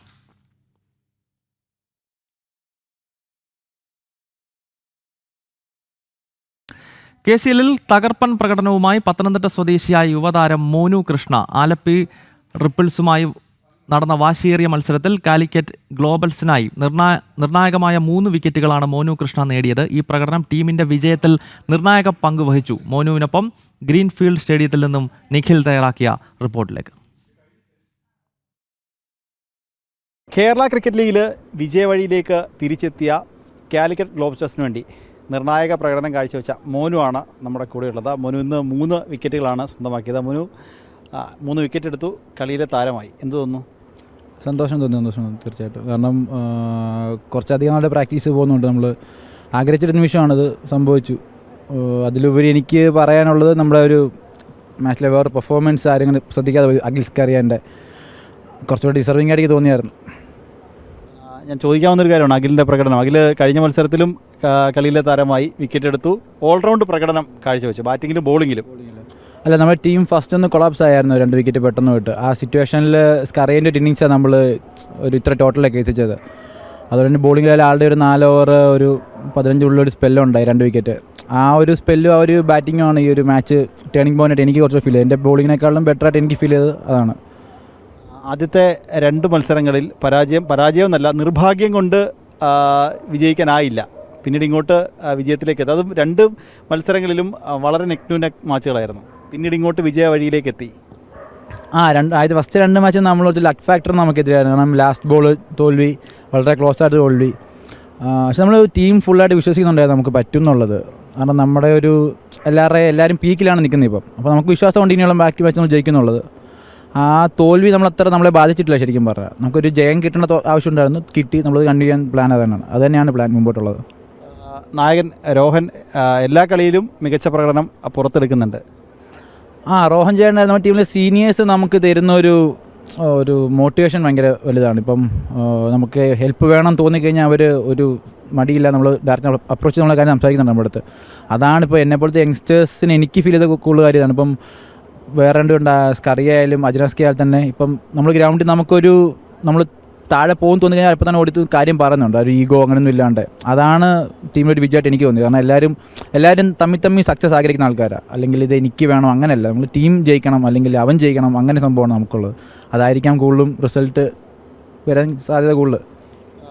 KCL ഈ സീസൺ നോക്കുകയാണെങ്കിൽ ആദ്യത്തെ കുറച്ച് മത്സരങ്ങൾ അത്ര ഇൻട്രസ്റ്റിംഗ് ആയിരുന്നില്ല. പിന്നീട് ഇങ്ങോട്ട് മൊത്തത്തിൽ നോക്കുകയാണെങ്കിൽ എല്ലാ മത്സരവും അവസാന ഓവറിലേക്കും അവസാന ബോളിലേക്കും ഒക്കെ നീങ്ങുന്നു. എല്ലാ ടീമും ഒരേപോലെ സ്ട്രോങ് ആയിട്ട് കളിയെ കാണുന്നു.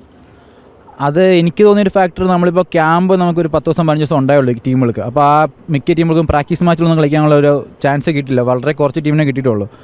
അപ്പം പലയിടത്തുനിന്നും വരുന്ന ആൾക്കാർ ഒരു ഗ്രൂപ്പ് ആകുമ്പോൾ ഒന്ന് സിങ്ക് ആവാൻ ടൈം എടുക്കും. അത് ഫസ്റ്റ് മാച്ച് ആയപ്പോൾ എല്ലാം സിങ്കായി. ഇപ്പം എല്ലാ മാച്ചും കണ്ടി ഇൻട്രസ്റ്റിംഗ് ആയിക്കൊണ്ടിരിക്കും. ഇനിയും വരുന്ന മാച്ചിൽ ഇൻട്രസ്റ്റിംഗ് ആവും. കാരണം വിക്കറ്റ് മാറി തുടങ്ങി, പ്ലേയേഴ്സ് കൂടുതൽ പ്രിപ്പയർഡ് ആണ് ഇപ്പം. അത് ഗ്രാജുവലി ടീം ബോണ്ട് കൂടി എല്ലാവരെയും. അപ്പോൾ ഗ്രാജുവലി പെർഫോമൻസ് ഇനി വന്നു തുടങ്ങിക്കോളും.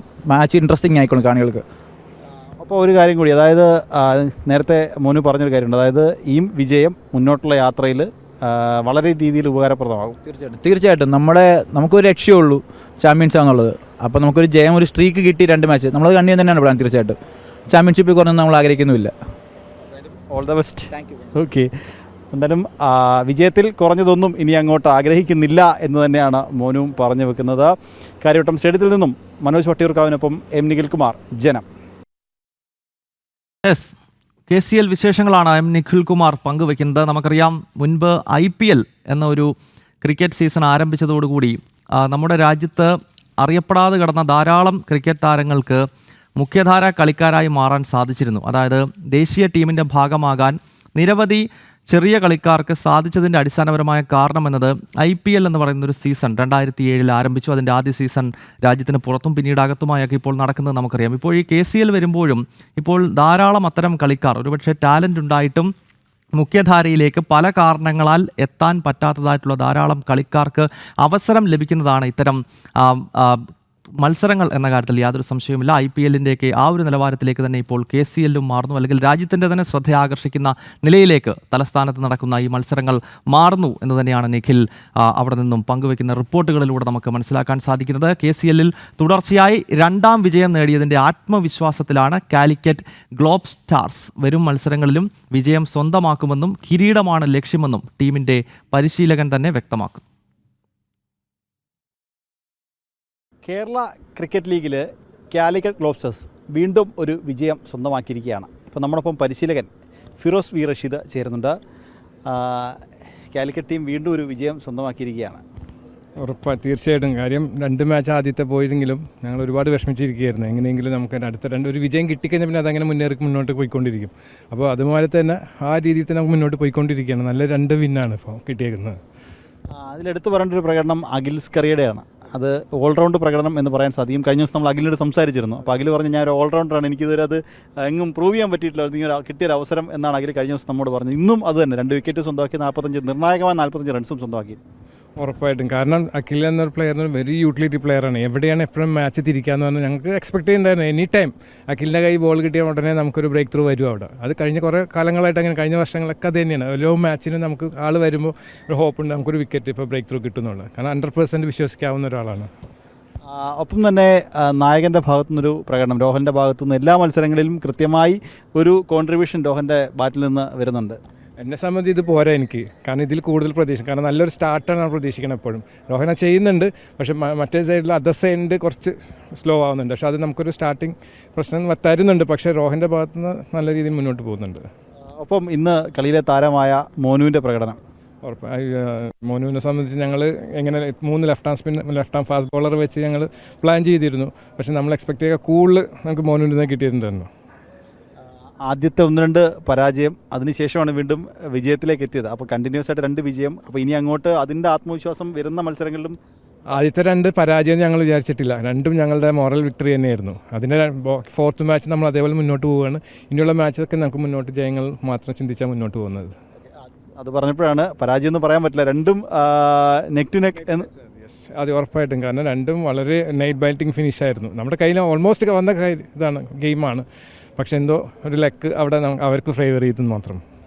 എന്തായാലും വരുന്ന മത്സരത്തിലും വലിയ രീതിയിൽ വിജയം ഉണ്ടാവട്ടെ എന്ന് ആശംസിക്കുകയാണ്. അപ്പോൾ ഓൾ ദ ബെസ്റ്റ്. അപ്പോൾ എന്തായാലും നമ്മോടൊപ്പം വിശേഷം പങ്കുവച്ചത് കാലിക്കറ്റിൻ്റെ പരിശീലകനാണ്. കാര്യവട്ടം സ്റ്റേഡിയത്തിൽ നിന്നും മനോജ് വട്ടിയൂർക്കാവിനൊപ്പം എം നിഖിൽകുമാർ, ജനം. KCL ആവേശം അങ്ങനെ സംസ്ഥാനത്തൊട്ടാകെ ആഞ്ഞടിക്കുകയാണ്. കാര്യവട്ടത്ത് ഗ്രീൻഫീൽഡ് സ്റ്റേഡിയത്തിലാണ് ഈ സുപ്രധാനമായ മത്സരങ്ങൾ എല്ലാ ദിവസവും ഉച്ച കഴിഞ്ഞ് നടക്കുന്നത്. അതിൻ്റെ വിശേഷങ്ങൾ, അതിൻ്റെ അപ്ഡേറ്റുകൾ ജനം TV-യുടെ സ്ക്രീനിൽ തന്നെ ഞങ്ങൾ കൊടുക്കുന്നുണ്ട്. ഓരോ മാച്ചിൻ്റെയും ലൈവ് അപ്ഡേഷൻ നമുക്ക് സ്ക്രീനിൽ തന്നെ കാണാം. ഒപ്പം ഞങ്ങളുടെ സ്പോർട്സ് ലേഖകനായിട്ടുള്ള നിഖിൽ കുമാർ അവിടെ തന്നെ മുഴുവൻ സമയം ചെലവഴിച്ചുകൊണ്ട് ഈ KCL ആവേശം ഒട്ടും ചോരാതെ പ്രേക്ഷകരിലേക്ക് എത്തിക്കുകയാണ്. ഒരു ഇടവേള എടുത്ത ശേഷം മറ്റു വാർത്തകൾ കൂടി പരിശോധിക്കാം. കമൻറ്റ് ബോക്സുകൾ കൂടി വളരെ വേഗത്തിലൊന്ന് പരിശോധിക്കാം. സദാനന്ദൻ നെടുതുളം, അദ്ദേഹം ജനം TV-യുടെ ആങ്കർമാർക്കും അതോടൊപ്പം തന്നെ ജനത്തിൻ്റെ പ്രേക്ഷകർക്കുമെല്ലാം വിനായക ചതുർത്ഥി ആശംസകൾ നേരുന്നുണ്ട്. RK വൈകുണ്ഠം, അദ്ദേഹവും ജനത്തിൻ്റെ പ്രേക്ഷകർക്കും അതോടൊപ്പം തന്നെ മറ്റ് അണിയറ പ്രവർത്തകർക്കുമൊക്കെ വിനായക ചതുർത്ഥി ആശംസകൾ നേരുന്നു. രാജീവ് UV, അദ്ദേഹം എനിക്ക് തോന്നുന്നു തൃശ്ശൂർ ടീമിൻ്റെ ആരാധകനാണെന്ന് തോന്നുന്നു. തൃശ്ശൂരിൻ്റെ വിജയവുമായി ബന്ധപ്പെട്ട് അദ്ദേഹം വലിയ ആവേശം കമൻറ്റ് ബോക്സിനകത്ത് പങ്കുവയ്ക്കുന്നുണ്ട്. ഒപ്പം നമസ്തേ പറഞ്ഞിരിക്കുന്ന ധാരാളം പ്രേക്ഷകരെ കാണാൻ സാധിക്കുന്നുണ്ട്. എല്ലാവർക്കും വിനായക ചതുർത്ഥി ആശംസകൾ ഒരിക്കൽ കൂടി നേരുകയാണ്. ഒപ്പം നമുക്ക് മറ്റു വാർത്തകൾ കൂടി വളരെ വേഗത്തിലൊന്ന് പരിശോധിക്കാം. കാസർഗോഡ് പള്ളിയിൽ ഇമാം 22-കാരിയെ മൊഴി ചൊല്ലിയ കേസിൽ പോലീസ് അന്വേഷണം ഇഴയുന്നതായി പരാതി ഉയർന്നു. സ്ത്രീധനത്തിൻ്റെ പേരിൽ യുവതിയെ അതിക്രൂരമായി മർദ്ദിച്ചതടക്കം പരാതി ഉണ്ടായിട്ടും നടപടിയെടുക്കാൻ വൈകുന്നതാണ് കുടുംബത്തിൻ്റെ ഇപ്പോഴത്തെ വിമർശനത്തിന് കാരണമായിരിക്കുന്നത്. പള്ളിയിൽ ഉസ്താദിൻ്റെ യഥാർത്ഥ മുഖം തുറന്നു കാട്ടുന്ന ഓഡിയോ സന്ദേശവും യുവതിയുടെ കുടുംബം പുറത്തുവിട്ടിരുന്നു. വിവരങ്ങൾ അനഘ ഹർഷനാണ് ചേരുന്നത്. അനഘ, ഇത്തരത്തിൽ ഈ ഉസ്താദുമാരുമായൊക്കെ ബന്ധപ്പെട്ട ധാരാളം പരാതികൾ, പ്രത്യേകിച്ച് സ്ത്രീ പീഡനം, കൊച്ചുകുട്ടികളെ പീഡനം, ഇത്തരം ധാരാളം സംഭവങ്ങൾ കേരളത്തിൻ്റെ നാനാഭാഗങ്ങളിൽ നടക്കുന്നുണ്ട്. പ്രത്യേകിച്ച് മദ്രസ കേന്ദ്രീകരിച്ച് നടക്കുന്ന കാര്യങ്ങൾ പുറത്തു പറയാൻ പറ്റാത്ത കാര്യങ്ങളാണ്. പക്ഷേ ഇതിലൊന്നും അന്വേഷണം നമ്മുടെ നാട്ടിലില്ല. ഇതിൽ വലിയ അത്ഭുതമൊന്നും എനിക്ക് തോന്നുന്നില്ല. പറയൂ അനഘ. ഗൗതം പറഞ്ഞത് തീർച്ചയായും ശരിയാണ്. അതായത് കാസർഗോഡ് ദോലമ്പാടി സ്വദേശിയായിട്ടുള്ള ഇബ്രാഹിം ബാദുഷ എന്ന് പറയുന്ന പള്ളിയിലെ ഇമാമായിട്ടുള്ള, പള്ളിയിലെ മുസ്ലിയാറായിട്ടുള്ള ഈ ഇബ്രാഹിം ബാദുഷ തൻ്റെ ഭാര്യയായിട്ടുള്ള വെറും 22 വയസ്സ് മാത്രം പ്രായമുള്ള തൻ്റെ ഭാര്യയോട് അതിക്രൂരമായാണ് പെരുമാറിയിരിക്കുന്നത്, മർദ്ദിക്കുന്നത്.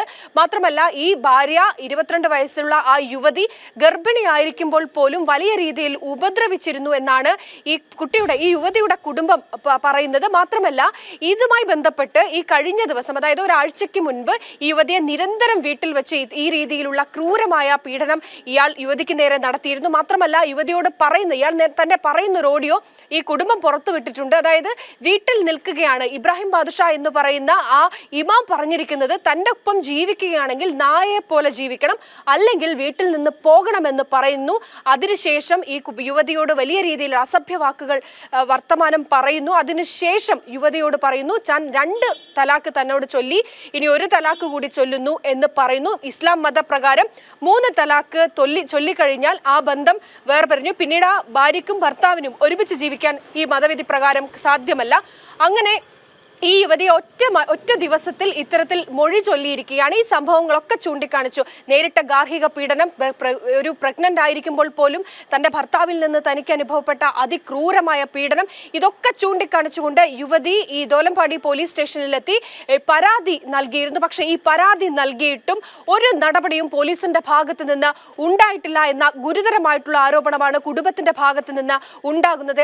ഈ ഇബ്രാഹിം ബാദുഷയെ ചോദ്യം ചെയ്യാനോ വിളിച്ചു വരുത്താനോ പോലും ഈ അന്വേഷണം അന്വേഷണ സംഘം തയ്യാറായിട്ടില്ല എന്നതാണ്. അതായത് വെറും 22 വയസ്സ് മാത്രം പ്രായമുള്ള തന്റെ ഭാര്യയോട് പള്ളിയിലെ ഇമാമായിട്ടുള്ള ഇബ്രാഹിം ബാദുഷ കാണിച്ചത് അതിക്രൂരമായിട്ടുള്ള കുറ്റകൃത്യങ്ങളാണ്. പക്ഷെ അപ്പോൾ പോലീസ് ഈ വിഷയത്തിൽ മൗനം പാലിക്കുന്ന കാഴ്ചയാണ് കാണുന്നത്. കൃത്യമായ പരാതി ലഭിച്ചു, പക്ഷെ അന്വേഷണം അത് തങ്ങൾ മുകളിലേക്ക് അയച്ചിട്ടുണ്ട്, നോക്കാം എന്നൊരു മറുപടി മാത്രമാണ് ഈ കുടുംബത്തിന് പോലീസ് നൽകുന്ന മറുപടി. മറ്റൊന്ന് ഏറ്റവും പ്രധാനപ്പെട്ട ഒരു കാര്യം, കാസർഗോഡിനെ സംബന്ധിച്ച് കാസർഗോഡ് ജില്ലയിൽ കഴിഞ്ഞ തുടർച്ചയായി നമ്മൾ തന്നെ റിപ്പോർട്ട് ചെയ്തതാണ്, തുടർച്ചയായി 3 മാസത്തിനിടെ 4-ലധികം മുത്തലാഖ്, അതായത് ഇത്തരത്തിൽ മതപരമായിട്ടുള്ള മൊഴിചൊല്ലൽ, ബന്ധം വേർപെടുത്തൽ നടന്നിട്ടുണ്ട്. ഇതിനെതിരെ ബന്ധം വേർപെടുത്തിയിരിക്കുന്ന മുത്തലാഖ് ചൊല്ലിയ യുവതികൾ പോലീസിൽ പരാതി നൽകിയിട്ടുണ്ട്. ആ പരാതിയിലൊക്കെ തന്നെ പോലീസ് എടുത്ത നടപടി ഒരു അഴകുഴഞ്ച നിലപാടാണ് പോലീസ് ഈ വിഷയത്തിൽ എടുക്കുന്നത് എന്നതാണ്. എന്തായാലും ഈ യുവതിയുടെ കുടുംബം ആ യുവതിക്ക് നേരിട്ട ക്രൂര പീഡനങ്ങളൊക്കെ തന്നെ സമൂഹത്തിന് മുന്നിൽ തുറന്നു പറയുന്നുണ്ട്. മാത്രമല്ല ഈ പള്ളിയിലെ ഉസ്താദ് ആയതുകൊണ്ട് തന്നെ വലിയ ജനസമ്മതിയൊക്കെ ഉള്ള ആളാണ്. അതുകൊണ്ട് തന്നെ ആളുകൾ ഇത്തരത്തിൽ ഈ യുവതിയെ പോലും വിമർശിക്കുന്ന ഒരു നിലപാടാണ് സ്വീകരിക്കുന്നത്. പക്ഷേ ഉസ്താദിന്റെ യഥാർത്ഥ മുഖം മൂടി അത് തുറന്നു കാട്ടുകയാണ് ഈ യുവതിയുടെ കുടുംബം. എന്തായാലും പോലീസിൽ വീണ്ടും ഈ വിഷയവുമായി ബന്ധപ്പെട്ട് പോലീസിനെയും ഉയർന്ന ഉദ്യോഗസ്ഥരെയും സമീപിക്കാനാണ് ഈ യുവതിയുടെ കുടുംബത്തിന്റെ നീക്കം. എന്തായാലും തനിക്ക് നീതി ലഭിക്കുന്നത് വരെ ഈ വിഷയവുമായി ബന്ധപ്പെട്ട് പോരാട്ടം തുടരും എന്നതാണ്. മറ്റൊന്ന്, ഒരു 3 മുത്തലാഖ് ചൊല്ലിക്കൊണ്ട് ഒരു വലിയ ബന്ധം അത് ഒഴിവാക്കാൻ എളുപ്പം കഴിയുമെന്നൊരു സാധ്യതയാണ് ഉസ്താദിനെ പോലുള്ളവർ മുതലെടുക്കുന്നത് എന്നുകൂടി പറയാതിരിക്കാൻ കഴിയില്ല. ഗൗതം,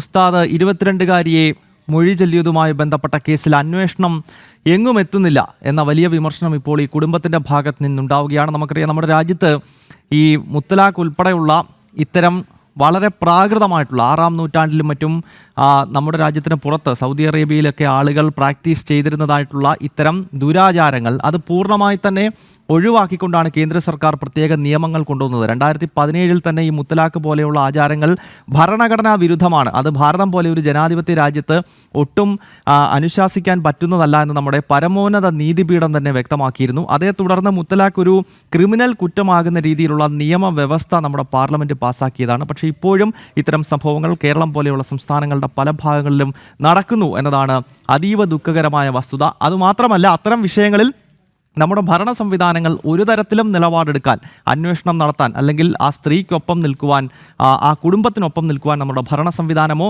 ഇത്തരം പള്ളി കമ്മിറ്റികളോ തയ്യാറാകുന്നില്ല എന്നതാണ് ഏറെ ദുഃഖകരമായ വസ്തുത. കോഴിക്കോട് നിന്ന് ഈ വാർത്തയുടെ വിശദാംശങ്ങൾ പങ്കുവച്ചത് അനഘ ഹർഷൻ.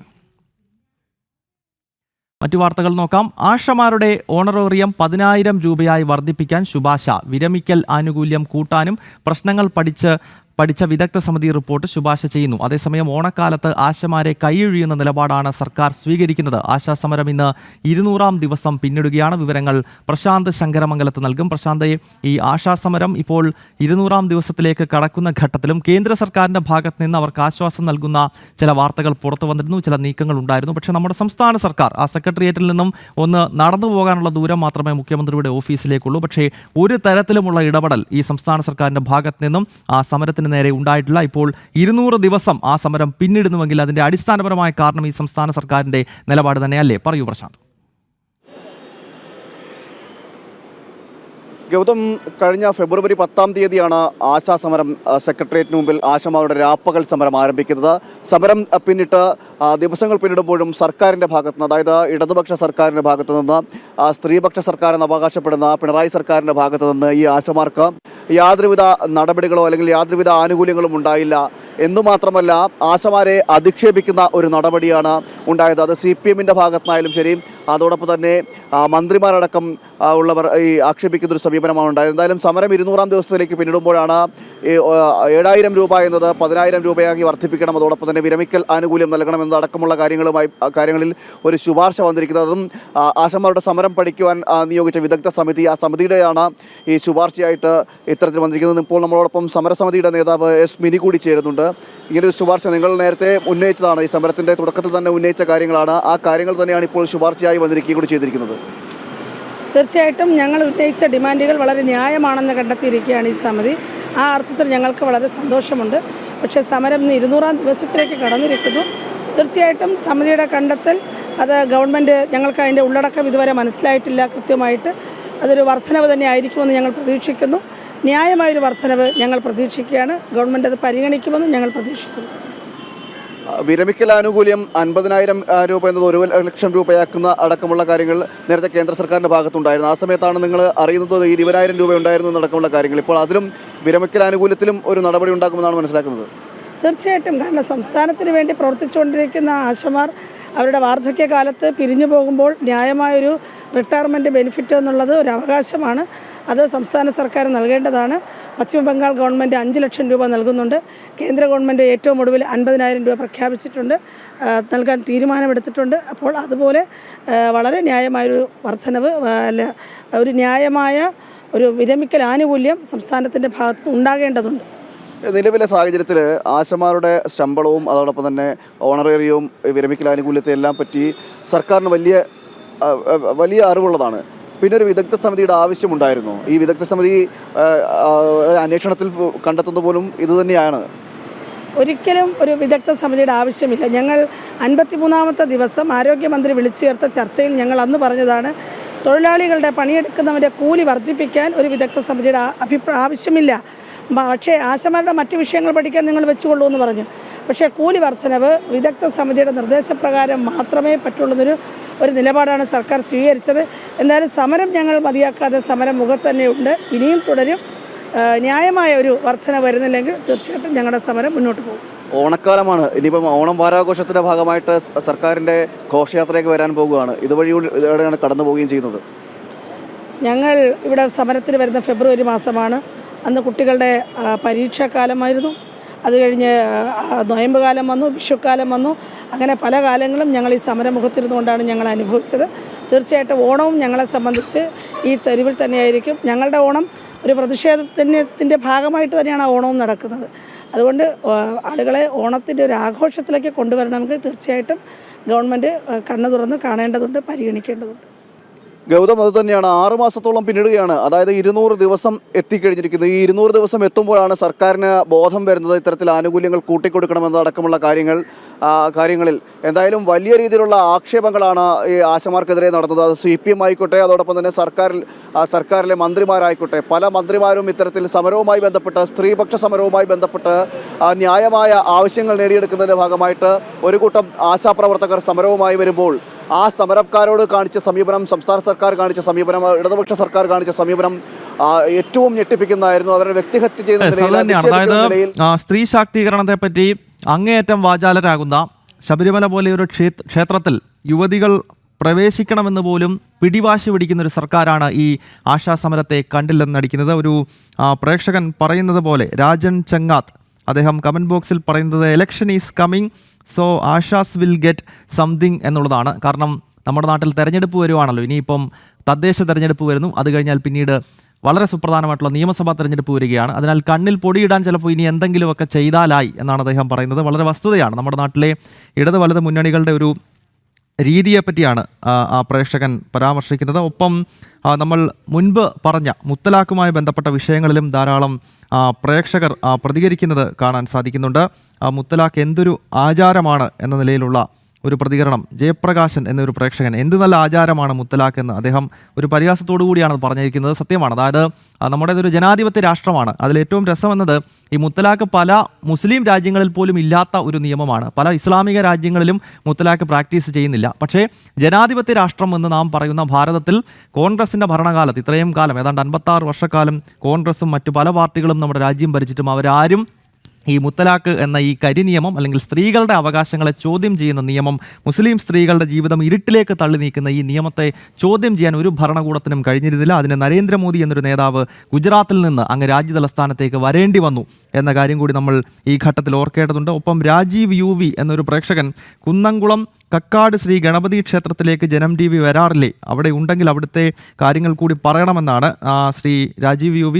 അങ്ങയുടെ ഈ കമൻറ്റ് ഞങ്ങൾ കൃത്യമായിട്ട് തന്നെ കണക്കിലെടുത്തുകൊണ്ട് ഈ കക്കാട് ഗണപതി ക്ഷേത്രവുമായി ബന്ധപ്പെട്ടുള്ള വിശേഷങ്ങൾ കൂടി പങ്കുവയ്ക്കാം. കേരളത്തിലെ എല്ലാ പ്രധാനപ്പെട്ട ക്ഷേത്രങ്ങൾ, അത് ചെറുതോ വലുതോ എന്ന നിലയിലല്ല, മറിച്ച് പ്രധാനപ്പെട്ട എല്ലാ ക്ഷേത്രങ്ങളുടെയും വിശേഷങ്ങൾ പ്രേക്ഷകരിലേക്ക് എത്തിക്കുവാൻ ജനം TV പ്രതിജ്ഞാബദ്ധമാണ്. കാരണം ക്ഷേത്രങ്ങളുമായി ബന്ധപ്പെട്ട വിഷയങ്ങൾ, കേരളത്തിലെ ഹൈന്ദവ സമൂഹത്തിൻ്റെ വിഷയങ്ങൾ കൈകാര്യം ചെയ്യാൻ പ്രാപ്തിയുള്ള, അല്ലെങ്കിൽ അതിനോട് കമ്മിറ്റ്മെൻ്റ് ഉള്ള ഏക ചാനൽ എന്ന് പറയുന്നത് ജനമാണ് എന്ന കാര്യത്തിൽ പ്രേക്ഷകർക്ക് സംശയമില്ല എന്ന് ഞങ്ങൾക്കും അറിയാം. അതിനാൽ തന്നെ എല്ലാ മഹാക്ഷേത്രങ്ങളുമായി ബന്ധപ്പെട്ടുള്ള വിശേഷങ്ങൾ ഞങ്ങൾ പ്രിയപ്പെട്ട ഞങ്ങളുടെ പ്രേക്ഷകരിലേക്ക് എത്തിക്കും എന്ന ഉറപ്പ് ഈ ഘട്ടത്തിൽ നൽകുകയാണ്. മറ്റു വാർത്തകൾ കൂടി വേഗത്തിൽ പരിശോധിക്കേണ്ടതുണ്ട്.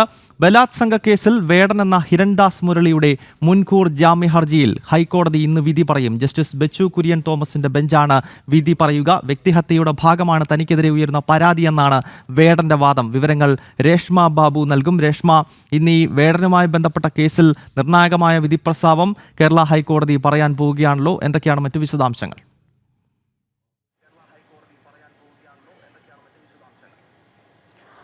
ഗൗതം, വേടൻ എന്ന റാപ്പർ ഹിരൺദാസ് മുരളിയുടെ മുൻകൂർ ജാമ്യാപേക്ഷയിൽ ഹൈക്കോടതി സിംഗിൾ ബെഞ്ചാണ് ഇന്ന് 10:15 വിധി പറയുക. ജസ്റ്റിസ് ബെച്ചു കുര്യൻ തോമസിന്റെ ബെഞ്ച് കഴിഞ്ഞ ആഴ്ച, അതായത് മെനഞ്ഞാന്ന് വിശദമായിട്ട് തന്നെ വാദം പൂർത്തീകരിച്ചിരുന്നു. വ്യക്തിഹത്യയുടെ ഭാഗമായിട്ടാണ് ഇത്തരമൊരു പരാതി ഉയർന്നത്. അതിന്റെ അടിസ്ഥാനത്തിൽ കേസെടുക്കുകയായിരുന്നു എന്നാണ് വേടന്റെ മുൻകൂർ ജാമ്യാപേക്ഷയിൽ പ്രധാനമായിട്ടുള്ള ഒരു വാദം. എന്തായാലും കഴിഞ്ഞ തവണ വാദം നടന്ന വേളയിൽ ചില പരാമർശങ്ങൾ ജസ്റ്റിസ് ബെച്ചു കുര്യൻ തോമസിന്റെ ബെഞ്ചിന്റെ ഭാഗത്തുനിന്നും ഉണ്ടായിരുന്നു. അതായത് ഉഭയകക്ഷി സമ്മതപ്രകാരമായിട്ടുള്ള ബന്ധം അല്ലെങ്കിൽ അത്തരമൊരു ബന്ധത്തെ ബലാത്സംഗമായിട്ട് ചിത്രീകരിക്കാൻ പാടില്ല. ഇത് സംബന്ധിച്ച് സുപ്രീം കോടതിയുടെ സുപ്രധാനമായ ഉത്തരവുകൾ ഉണ്ട് എന്നുള്ളതായിരുന്നു ഹൈക്കോടതിയുടെ നിരീക്ഷണം. അതുമാത്രമല്ല, ഈ പരാതിക്കാരി നേരത്തെ ഈ മുൻകൂർ ജാമ്യാപേക്ഷയിൽ കക്ഷി ചേർന്നിരുന്നു. അവരുടെ വാദവും ഹൈക്കോടതി കേട്ടതാണ്. ആ വാദത്തിനിടയിൽ ഹൈക്കോടതി പറഞ്ഞത് ഈ സമൂഹ മാധ്യമങ്ങൾ വഴിയുള്ള പ്രചരണങ്ങൾ അതൊക്കെ തന്നെ വാദമായിട്ട് ഉയർത്തി കാട്ടാനാകില്ല, അത് ഹൈക്കോടതി പരിഗണിക്കില്ല എന്നുള്ള ഒരു മുന്നറിയിപ്പ് കൂടി ഹൈക്കോടതി പരാതിക്കാർക്ക് നൽകുകയും ചെയ്തിരുന്നു. സുപ്രീം കോടതി പറഞ്ഞ ഉത്തരവുകളുടെ അനുസൃതമായിട്ട് തന്നെ തീരുമാനം എടുക്കുകയുള്ളൂ എന്നതാണ് ഹൈക്കോടതിയുടെ ഒരു നിലപാട്. നേരത്തെ തന്നെ ഹൈക്കോടതി ഹിരൺദാസ് മുരളിയുടെ അറസ്റ്റ് തടയുകയും ചെയ്തിരുന്നു. പ്രധാനമായിട്ടും നിലവിൽ 2 കേസുകളാണ് ഈ ഹിരൺദാസ് മുരളിക്ക്, അതായത് വേടനെതിരെ രജിസ്റ്റർ ചെയ്യപ്പെട്ടിരിക്കുന്നത്. 2 ബലാത്സംഗ കേസുകൾ. ഒന്ന് തൃക്കാക്കര പോലീസ് രജിസ്റ്റർ ചെയ്ത ഈ കേസും മറ്റൊന്ന് നേരത്തെ സംസ്ഥാന സർക്കാർ വാദത്തിനിടയിൽ തന്നെ ഹൈക്കോടതിയിൽ വ്യക്തമാക്കിയ എറണാകുളം സെൻട്രൽ പോലീസ് രജിസ്റ്റർ ചെയ്തിട്ടുള്ള മറ്റൊരു ബലാത്സംഗ കേസ്. ആ കേസിൽ പരാതിക്കാരി എന്ന് പറയുന്നത് ഗവേഷക വിദ്യാർത്ഥിനിയാണ്. അവരുടെ പരാതിന്മേലാണ് എറണാകുളം സെൻട്രൽ പോലീസ് കേസെടുത്തിരിക്കുന്നത്. എന്തായാലും ഈ 2 ബലാത്സംഗ കേസുകളാണ് റാപ്പർ വേടൻ എതിരെ നിലവിൽ ഉള്ളത്. 2021 ഓഗസ്റ്റ് മാസം മുതൽ 2023 മാർച്ച് വരെ വിവിധയിടങ്ങളിൽ വെച്ച് തുടർച്ചയായിട്ട് തന്നെ പീഡിപ്പിച്ചു, ബലാത്സംഗം ചെയ്തു എന്നുള്ളതായിരുന്നു യുവ ഡോക്ടറുടെ പരാതി. വിവാഹ വാഗ്ദാനം നൽകിക്കൊണ്ടായിരുന്നു ബലാത്സംഗം ചെയ്തത്. യുവ ഡോക്ടർ നൽകിയ പരാതിയിൽ തൃക്കാക്കര പോലീസാണ് ആദ്യമായി റാപ്പർ വേടനെതിരെ ബലാത്സംഗ കേസ് എടുത്തത്. എന്നാൽ ഈ കേസിലാണ് ജസ്റ്റിസ് ബെച്ചു കുര്യൻ തോമസിന്റെ ബെഞ്ച് മുൻകൂർ ജാമ്യം അനുവദിക്കണമോ വേണ്ടയോ എന്ന കാര്യത്തിൽ തീരുമാനമെടുക്കുക. രാവിലെ 10:15 സിംഗിൾ ബെഞ്ച് വിധി പറയും. ഗൗതം, റാപ്പർ വേടനുമായി ബന്ധപ്പെട്ട കേസിൽ ഇന്നിപ്പോൾ നിർണായകമായ വിധി പ്രസ്താവം കേരള ഹൈക്കോടതിയുടെ ഭാഗത്ത് നിന്ന് ഉണ്ടാവുകയാണ്. ഈ വ്യക്തിയെ സംരക്ഷിക്കാൻ കേരളത്തിലെ ഭരണകൂടം നടത്തിക്കൊണ്ടിരിക്കുന്ന ശ്രമങ്ങൾ നമ്മുടെ നാട്ടിലെ മുഴുവൻ ജനങ്ങളും കണ്ടതാണ്. ബലാത്സംഗ കേസിൽ വിവിധ പരാതികൾ ഉണ്ടായിട്ടും ഇയാളെ അറസ്റ്റ് ചെയ്യാൻ പോലും കേരള പോലീസ് തയ്യാറാകുന്നില്ല. ഇനിയും കോടതി എന്തു പറയും എന്ന കാര്യമാണ് നമ്മൾ പരിശോധിക്കേണ്ടത്. ഇപ്പോൾ കമൻറ്റ് ബോക്സിൽ ധാരാളം കമൻറ്റുകൾ വരുന്നുണ്ട്. B2M ക്യൂട്ട്സ് എന്ന അക്കൗണ്ടിൽ നിന്നും ഒരാൾ ജനം TV-യുടെ ഡെസ്കിലെ വിശേഷങ്ങൾ അന്വേഷിക്കുന്നു. മാത്രമല്ല ജനം TV-യിലെ ഓണപ്പരിപാടി എന്നാണെന്നാണ് അദ്ദേഹം ചോദിക്കുന്നത്. ഈ ജനം TV-യിലെ ഡെസ്കിലെ ആളുകളെ സംബന്ധിച്ചിടത്തോളം ഈ തൃശ്ശൂർക്കാർ തൃശ്ശൂർ പൂരം കാത്തിരിക്കുന്ന പോലെ, ആറന്മുളക്കാർ ആറന്മുള വള്ളംകളി കാത്തിരിക്കുന്ന പോലെയാണ് ജനത്തിൻ്റെ ഡെസ്ക് ജനത്തിൻ്റെ ഓണാഘോഷം കാത്തിരിക്കുന്നത്. അതിനാൽ സെപ്റ്റംബർ മാസം 1-ാം തീയതി നമ്മുടെ ഓണാഘോഷം നടക്കുകയാണ്. മുഴുവൻ പ്രേക്ഷകരെയും സ്വാഗതം ചെയ്തു. മറ്റൊരു വളരെ പ്രധാനപ്പെട്ട വാർത്ത പരിശോധിക്കാം. ഓണത്തിനെതിരായ വർഗീയ പരാമർശത്തിൽ അധ്യാപികയ്ക്കെതിരെ കേസെടുത്ത പോലീസ്. പെരുമ്പിലാവ് കല്ലുപ്പുറം സിറാജുൽ സ്കൂളിലെ അധ്യാപിക ഖദീജയ്ക്കെതിരെയാണ് കുന്നംകുളം പോലീസ് കേസ് രജിസ്റ്റർ ചെയ്തത്. ഓണവും ക്രിസ്മസും എന്തിന് പ്രോത്സാഹിപ്പിക്കണമെന്നായിരുന്നു ശബ്ദ സന്ദേശം. മതസ്പർദ്ധ വളർത്താൻ അടക്കമുള്ള വകുപ്പുകൾ ചുമത്തിയാണ് കേസെടുത്തിരിക്കുന്നത്.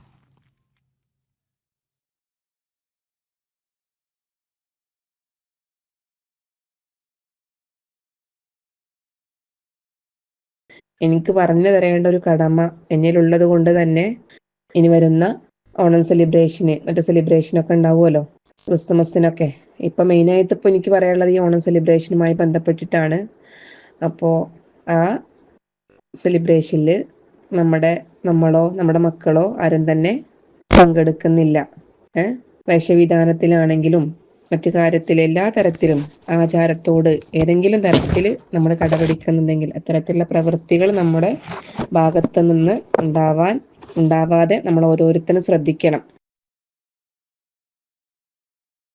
ഓണം എന്ന് പറയുന്നത് ഹിന്ദു മതസ്ഥരുടെ ആചാരമാണല്ലോ അല്ലേ, എല്ലാവർക്കും അറിയുന്ന കാര്യമാണ്. അപ്പോൾ ആ ഒരു സെലിബ്രേഷനുമായി ബന്ധപ്പെട്ട് നമ്മുടെ മക്കളോ അല്ലെങ്കിൽ നമ്മളോ അത്തരത്തിലുള്ള കാര്യങ്ങളെ ഒരു തരത്തിലും പ്രോത്സാഹിപ്പിക്കാൻ പാടില്ല. കാരണം മറ്റു മതസ്ഥരുടെ ആചാരങ്ങളെ നമ്മൾ കൂട്ടുപിടിച്ചു കഴിഞ്ഞാൽ അത് ഷിർക്കായി മാറാൻ ചാൻസ് ഉണ്ട്. അല്ലാഹുവിനോട് പങ്കു ചേർക്കുന്നതിന് തുല്യമാണത്.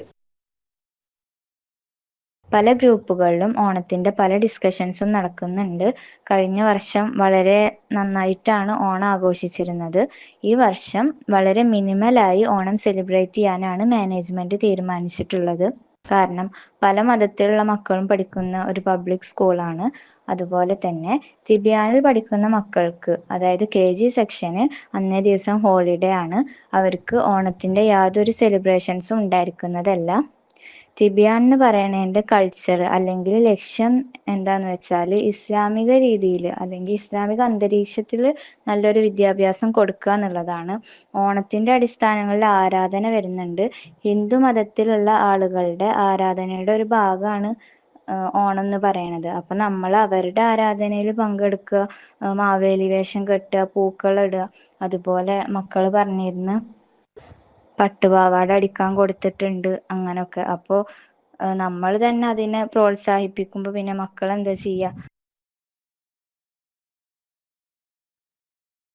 സാനു കെ സജീവ് ഈ വാർത്തയുടെ വിശദാംശങ്ങൾ നൽകും. സാനു, വർഗീയ വിഷം ഇങ്ങനെ തുപ്പുകയാണ്. ഓണം, ക്രിസ്മസ് എന്നൊക്കെ പറയുന്നത് നമ്മുടെ നാട്ടിൽ എല്ലാ മതവിഭാഗങ്ങളും ആഘോഷിക്കുന്ന ഒന്നാണല്ലോ.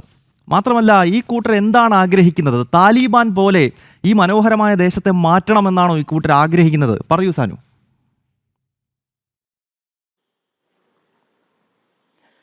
ഗൗതം, എന്തായാലും അത്യന്തം വിനാശകരമായിട്ടുള്ള രീതിയിലുള്ള വാക്കുകളാണ് ഈ അധ്യാപകരുടെയൊക്കെ ഭാഗത്ത് നിന്ന് കഴിഞ്ഞ ദിവസങ്ങളിലൊക്കെ ഉണ്ടായിട്ടുള്ളത്. കഴിഞ്ഞ കുറച്ച് ദിവസങ്ങളായിട്ട് അവരുടെ വാട്സാപ്പ് ഗ്രൂപ്പുകളിൽ ഈ ഓണവുമായി ബന്ധപ്പെട്ട്, ഓണാഘോഷവുമായി ബന്ധപ്പെട്ടുള്ള രീതിയിലുള്ള വലിയ ചർച്ചകളൊക്കെ നടത്തിയിരുന്നു. അധ്യാപകരും ഒപ്പം തന്നെ രക്ഷിതാക്കളുമൊക്കെ അടങ്ങുന്ന ഒരു വലിയ ആളുകൾ, അതായത് വലിയൊരു കൂട്ടം ആളുകൾ ഉൾക്കൊള്ളുന്ന ഒരു വാട്സാപ്പ് ഗ്രൂപ്പിലാണ് ഇത്തരത്തിൽ പരസ്യമായിട്ട് വർഗീയ വിഷം തുപ്പുന്ന രീതിയിൽ അധ്യാപകരുടെ നാവിൽ നിന്ന് തന്നെ, വിദ്യ പകർന്നു നൽകുന്ന നാവിൽ നിന്ന് തന്നെ അല്ലെങ്കിൽ ഇത്തരം വാക്കുകൾ, വിഷലിപ്തമായിട്ടുള്ള വാക്കുകൾ ഉയർന്നു വന്നിട്ടുള്ളത്. അതായത് ഓണവും ക്രിസ്മസും ഒക്കെ നമ്മൾ ആഘോഷിക്കേണ്ട ആവശ്യമുണ്ടോ എന്നുള്ള തരത്തിലായിരുന്നു ഈ അധ്യാപകരുടെ ഭാഗത്തു നിന്നുള്ള ചോദ്യങ്ങളൊക്കെ ഉയർന്നു വന്നത്.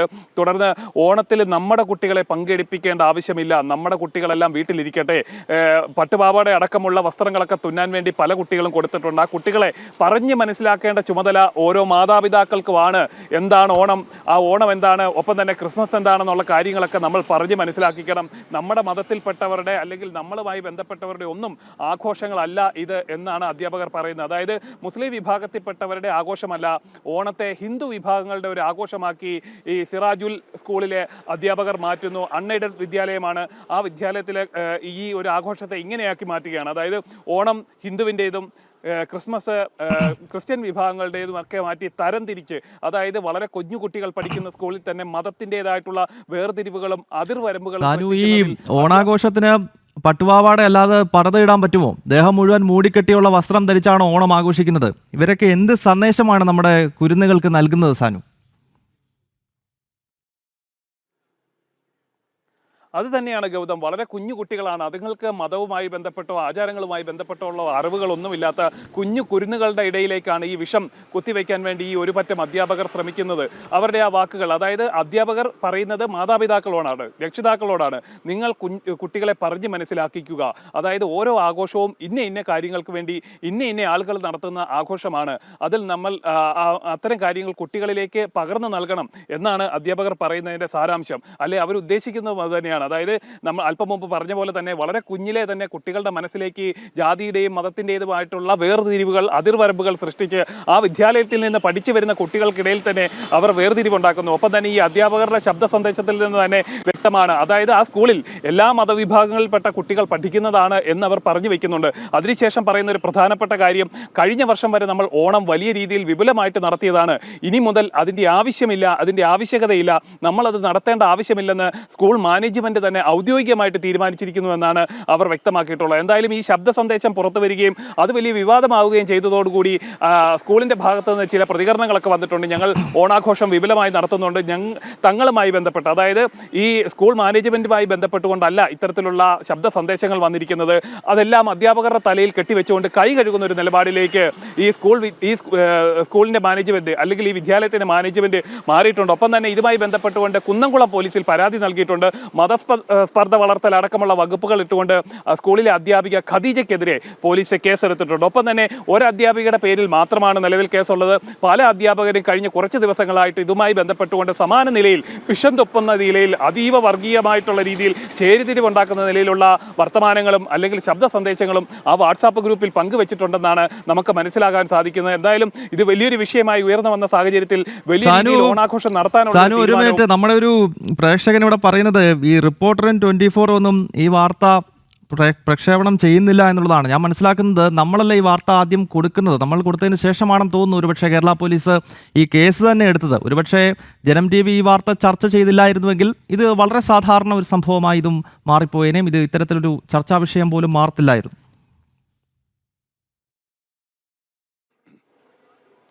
തീർച്ചയായിട്ടും ഗൗതം, നമ്മളാണ് ഈ വാർത്ത ആദ്യമായിട്ട് ബ്രേക്ക് ചെയ്യുന്നത്. കേരളത്തിൽ ആദ്യമായിട്ട് ബ്രേക്ക് ചെയ്തത് ജനം TV ആണ്. ഈ വാർത്ത ബ്രേക്ക് ചെയ്യുകയും ഈ വാർത്ത നമ്മൾ ഒരു ചർച്ചയിലേക്ക് കൊണ്ടുവരികയും ചെയ്തതിന് ശേഷമാണ് അതിൽ കേസെടുക്കാനായിട്ട് തയ്യാറായിട്ടുള്ള DYFI പ്രവർത്തകരാണ് കേസ് കൊടുത്തത്. ഒപ്പം തന്നെ ആ കേസ് കൊടുത്തിട്ടും ആദ്യഘട്ടത്തിൽ പോലീസ് പരാതി സ്വീകരിക്കാനൊന്നും തയ്യാറായില്ല. പിന്നീടാണ്, അതായത് ഈ വാർത്ത വെളിയിൽ വരികയും അത് ചർച്ചയാവുകയും ചെയ്തതിന് തൊട്ട് പിന്നാലെ നമ്മൾക്കൊപ്പം തന്നെ ചില മാധ്യമങ്ങളും ഈ വാർത്ത ഏറ്റെടുക്കുകയും കൂടെ ചെയ്തിരുന്നു. റിപ്പോർട്ടറും അതേപോലെ തന്നെ 24 ഒക്കെ ഏറ്റെടുത്തോ എന്നുള്ള കാര്യത്തിൽ നമുക്ക് വ്യക്തതയില്ല.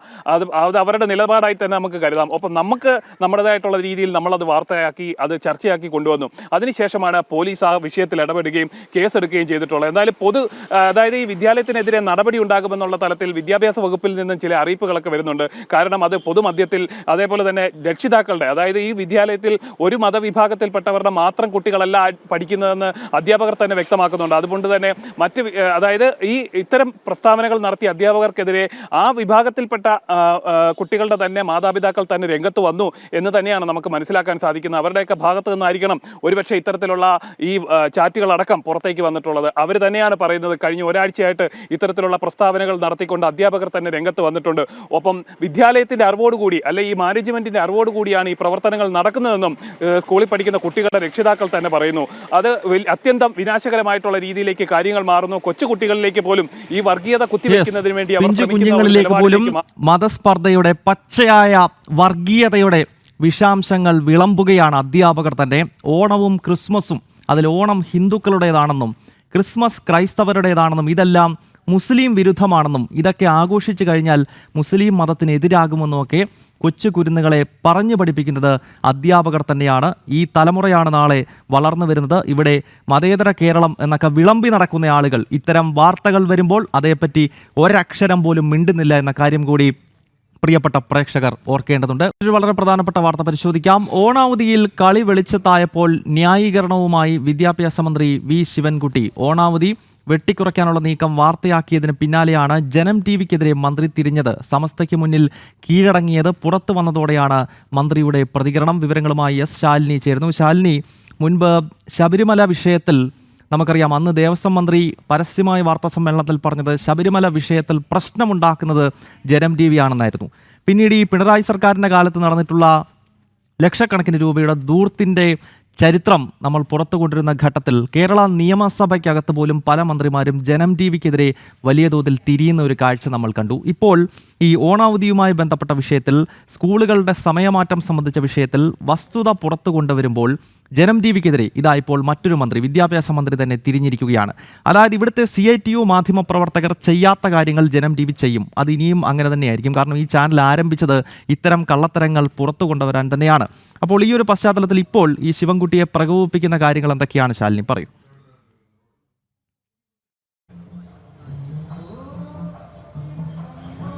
ഗൗതം സൂചിപ്പിച്ചതുപോലെ തന്നെയാണ് ചില സത്യങ്ങൾ വിളിച്ചു പറയുമ്പോൾ അല്ലെങ്കിൽ വസ്തുതകൾ വിളിച്ചു പറയുമ്പോൾ അത് വസ്തുതയല്ല എന്ന് പറഞ്ഞ് രംഗത്തെത്തുന്ന പതിവ് ശൈലി അതുതന്നെയാണ് കഴിഞ്ഞ ദിവസം നമ്മൾ നൽകിയ വാർത്തയ്ക്ക് പിന്നാലെ വി ശിവൻകുട്ടി വിദ്യാഭ്യാസ മന്ത്രിയുടെ ഭാഗത്തുനിന്ന് ഉണ്ടായിട്ടുള്ളത്. അതിൽ പ്രധാനപ്പെട്ട കാര്യം എന്നുള്ളത് ഈ സ്കൂളിലെ അവധിയുമായി ബന്ധപ്പെട്ട ചില കാര്യങ്ങളാണ്. അതിൽ വേനൽക്കാല അവധി, പ്രത്യേകിച്ച് മാർച്ചിൽ പരീക്ഷ പൂർത്തിയാക്കി ഏപ്രിൽ മെയ് മാസങ്ങളിൽ നൽകുന്ന അവധി മെയ് ജൂൺ മാസങ്ങളിലേക്ക് നൽകാനുള്ള ഒരു ആലോചന അത് വിദ്യാഭ്യാസ വകുപ്പ് മുന്നോട്ട് വെച്ചിരുന്നു. വിദ്യാഭ്യാസ മന്ത്രി വി ശിവൻകുട്ടി തന്നെ അത് പറയുകയും ചെയ്തതാണ്. അതിൽ ഏതെങ്കിലും തരത്തിലുള്ള സജഷനുകളോ നിർദ്ദേശങ്ങളോ ഒക്കെ ഉണ്ടെങ്കിൽ പൊതുജനങ്ങൾക്ക് പറയാമെന്നുള്ളത്. പക്ഷേ കഴിഞ്ഞ ദിവസം കോഴിക്കോട് നടന്നൊരു പൊതുപരിപാടിയിൽ സംസ്ഥയുടെ നേതാവ് കൂടിയായ എ പി അബൂബക്കർ മുസ്ലിയാർ ഒരു നിർദ്ദേശം സർക്കാരിന് മുൻപാകെ വെച്ചു. അതായത് നല്ല ചൂടുള്ള മാസമായ മെയ് മാസത്തിലും ഒപ്പം തന്നെ ജൂലൈയിൽ മഴക്കാലമാണ്, ആ 2 മാസങ്ങളിൽ അവധി നൽകാം, അത് നല്ല കാര്യമാണ് എന്നുള്ളതാണ് കാന്തപുരം നിർദ്ദേശിച്ചിട്ടുള്ളത്. ഒപ്പം തന്നെ സ്കൂൾ അവധി ചർച്ചയും സമയമാറ്റവും പഠിക്കാൻ ഒരു കമ്മിറ്റിയെ ചുമതലപ്പെടുത്താമെന്ന്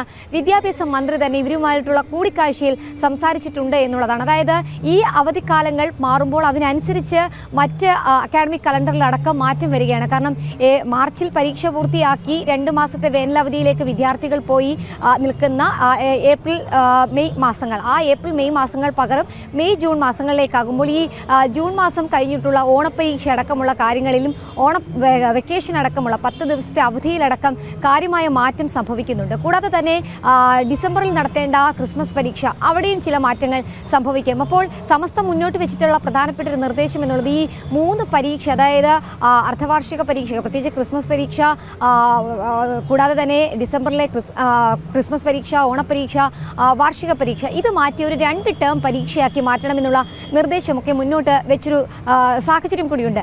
ഇതൊക്കെ മറികടക്കാൻ അല്ലെങ്കിൽ ഇതൊക്കെ മനഃപൂർവ്വമായി മറയ്ക്കാനാണ് നമ്മൾ നൽകിയ വസ്തുതാപരമായിട്ടുള്ള കാര്യങ്ങൾ മന്ത്രി തന്നെ ഇത്തരത്തിൽ തള്ളിയതെന്നുള്ളതാണ് ഏറ്റവും ശ്രദ്ധേയമായിട്ടുള്ള കാര്യം. ഒപ്പം തന്നെ ഈ സ്കൂൾ സമയ പുനഃക്രമീകരണം, അത് പ്രതിദിനം അരമണിക്കൂർ സമയം മാറ്റിയപ്പോൾ അന്ന് സംസ്ഥയുമായൊക്കെ ഒരു ചർച്ചയ്ക്ക് തയ്യാറായ മന്ത്രി തന്നെയാണ് ഇപ്പോൾ ഇത്തരത്തിലൊരു നിലപാട് സ്വീകരിച്ചിട്ടുള്ളത് എന്നുള്ളതാണ് ഏറ്റവും ശ്രദ്ധേയമായിട്ടുള്ള കാര്യം. രാവിലെ 15 മിനിറ്റും വൈകിട്ട് 15 മിനിറ്റും ഉൾപ്പെടെ അരമണിക്കൂർ ക്ലാസ് നടത്തുമ്പോൾ മദ്രസ സ്കൂളുകൾക്കടക്കമുള്ള കാര്യങ്ങൾക്ക് വലിയ രീതിയിലുള്ള പ്രശ്നങ്ങൾ വരും. അതുകൊണ്ട് തന്നെ ആ സമയം മാറ്റണമെന്നൊരു നിർദ്ദേശം സംസ്ഥ മുന്നോട്ട് വെച്ചിരുന്നു. പിന്നീട് ചർച്ച ചെയ്ത് പരിഹാരം കാണുകയും ചെയ്തു. ആ പരിഹാരം എന്നോണമാണ് ഈ ഓണക്കാല അവധി അടക്കം വെട്ടിച്ചുരുക്കാനുള്ള ചർച്ച പ്രാഥമിക തലത്തിൽ നടക്കുന്നത്. ഒപ്പം തന്നെ ക്രിസ്മസ് വെക്കേഷൻ അടക്കമുള്ളവ വെട്ടിച്ചുരുക്കാനും പരീക്ഷകൾ വെട്ടിച്ചുരുക്കി ആ അരമണിക്കൂർ, അവർക്ക് നഷ്ടമാകുന്ന ആ അരമണിക്കൂർ സമയം മറ്റ് പലയിടത്തിൽ പിടിച്ച് ഈ സമയം നിശ്ചിതപ്പെടുത്താൻ, അല്ലെങ്കിൽ അക്കാദമിക് കലണ്ടറിൽ പറയുന്നത് പോലെയുള്ള 1200 അതായത് ഈ സ്കൂൾ